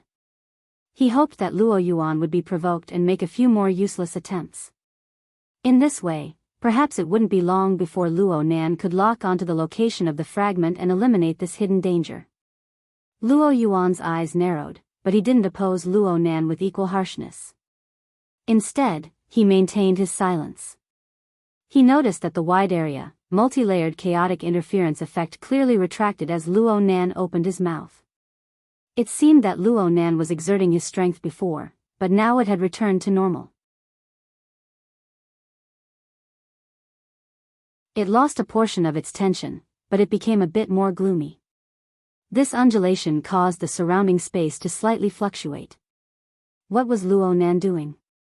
Luo Yuan was silent in thought, but Luo Nan didn't let him go. After breaking the silence, Luo Nan no longer seemed to be immersed in the confusion of family and the past. He stood up, not caring that his clothes were already soaked in dirty water. He turned his head to look at Luo Yuan.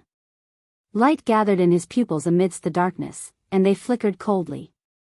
I've suddenly discovered that you always like to do unnecessary things. Is this the after effect of being accustomed to being driven by delusions and emotions? Luo Yuan laughed hoarsely. This is the tone of someone who has been sick for a long time. No, I'm interrogating you. Luo Nan stepped on the dirty water under his feet and took 2 steps toward the health pod. His knees already touched the body of the pod. He leaned forward and reached out with his hand to touch the ruins of the wall that the tilted health pod was leaning against. A few raps rang out in the darkness. They were deep but not empty. They were solid. But Luo Nan was even more certain. When you were blindly gesticulating just now, didn't you notice that the structure here is more brittle? This is a collapsed area. You know that's not what I'm talking about. I'm saying that this place should be more brittle, especially behind the health pod. There's clearly a point of contact, but you've isolated it. You should understand what I mean. It's not a good habit to play riddles like an adult. I'm really sorry. Luo Nan's apology was directed at Professor Wu, who was outside. In the next second, Luo Nan turned off the shared view function. Then he took out a more straightforward expression. What I mean is that there's a point leading to the misty labyrinth nearby. At the very least, there used to be one.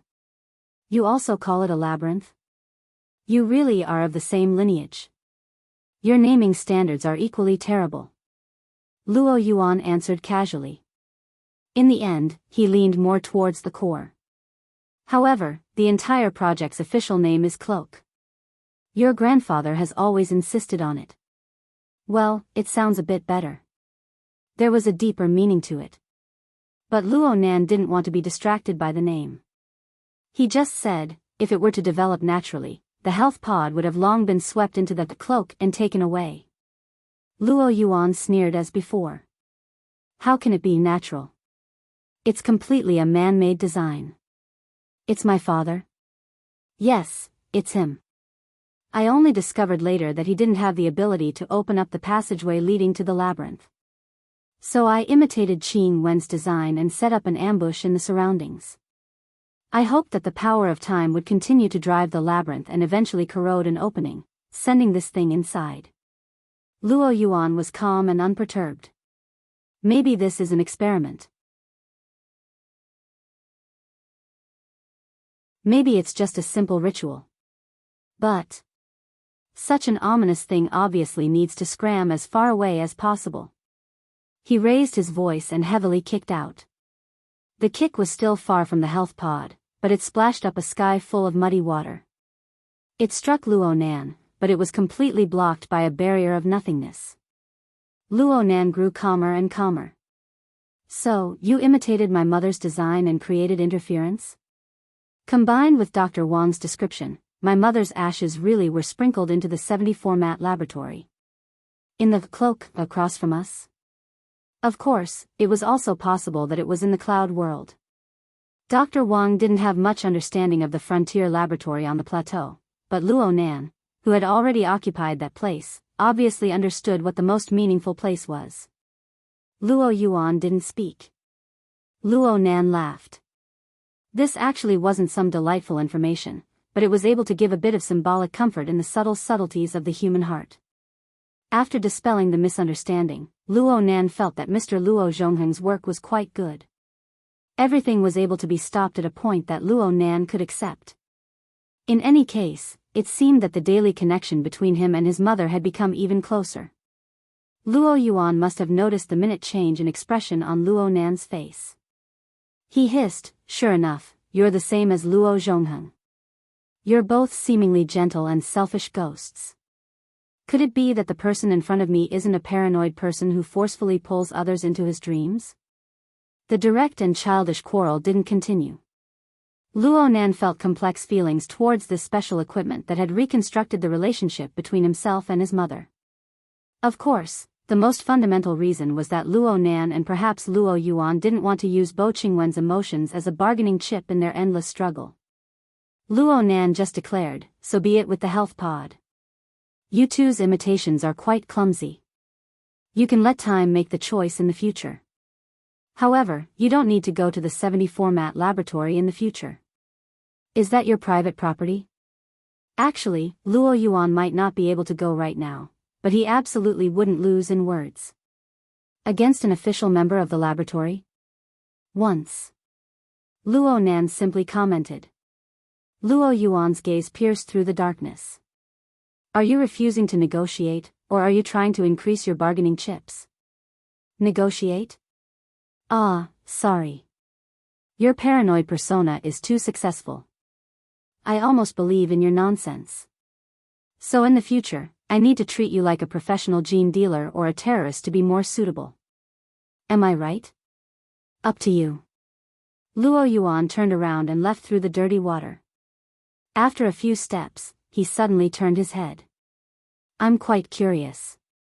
Did you rely purely on your talent to get to where you are now? Or did your dead father leave you enough things? Or maybe he's giving you some pointers. Luo Nan raised his eyes and looked at Luo Yuan. A moment later, he shrugged. I roughly understand what's going on with you. People like you don't know how to live if they can't find their enemies. But what if they don't have any enemies? You can add drama to yourself, to others, or simply draw a target to torment. From beginning to end, the problem is, this world isn't what you think it is. What do you do? Luo Yuan laughed softly. You think you've seen through everything. You're quite similar to your grandfather right now. He used to be a lot more stylish. As he spoke, he took another step and disappeared into the darkness. Not long after, Luo Nan sensed the body and it silently transformed into a paste of flesh and blood. Hey, if you do this, I won't be able to explain it to Professor Wu. He might even think that I killed you here. Naturally, no one responded. Luo Nan turned around and faced the health pod once more. The smile on his face had already solidified there. It didn't change for a long time. You're tuning into the Romantic Tales YouTube channel. Don't forget to subscribe and join us on this journey to catch the most captivating stories.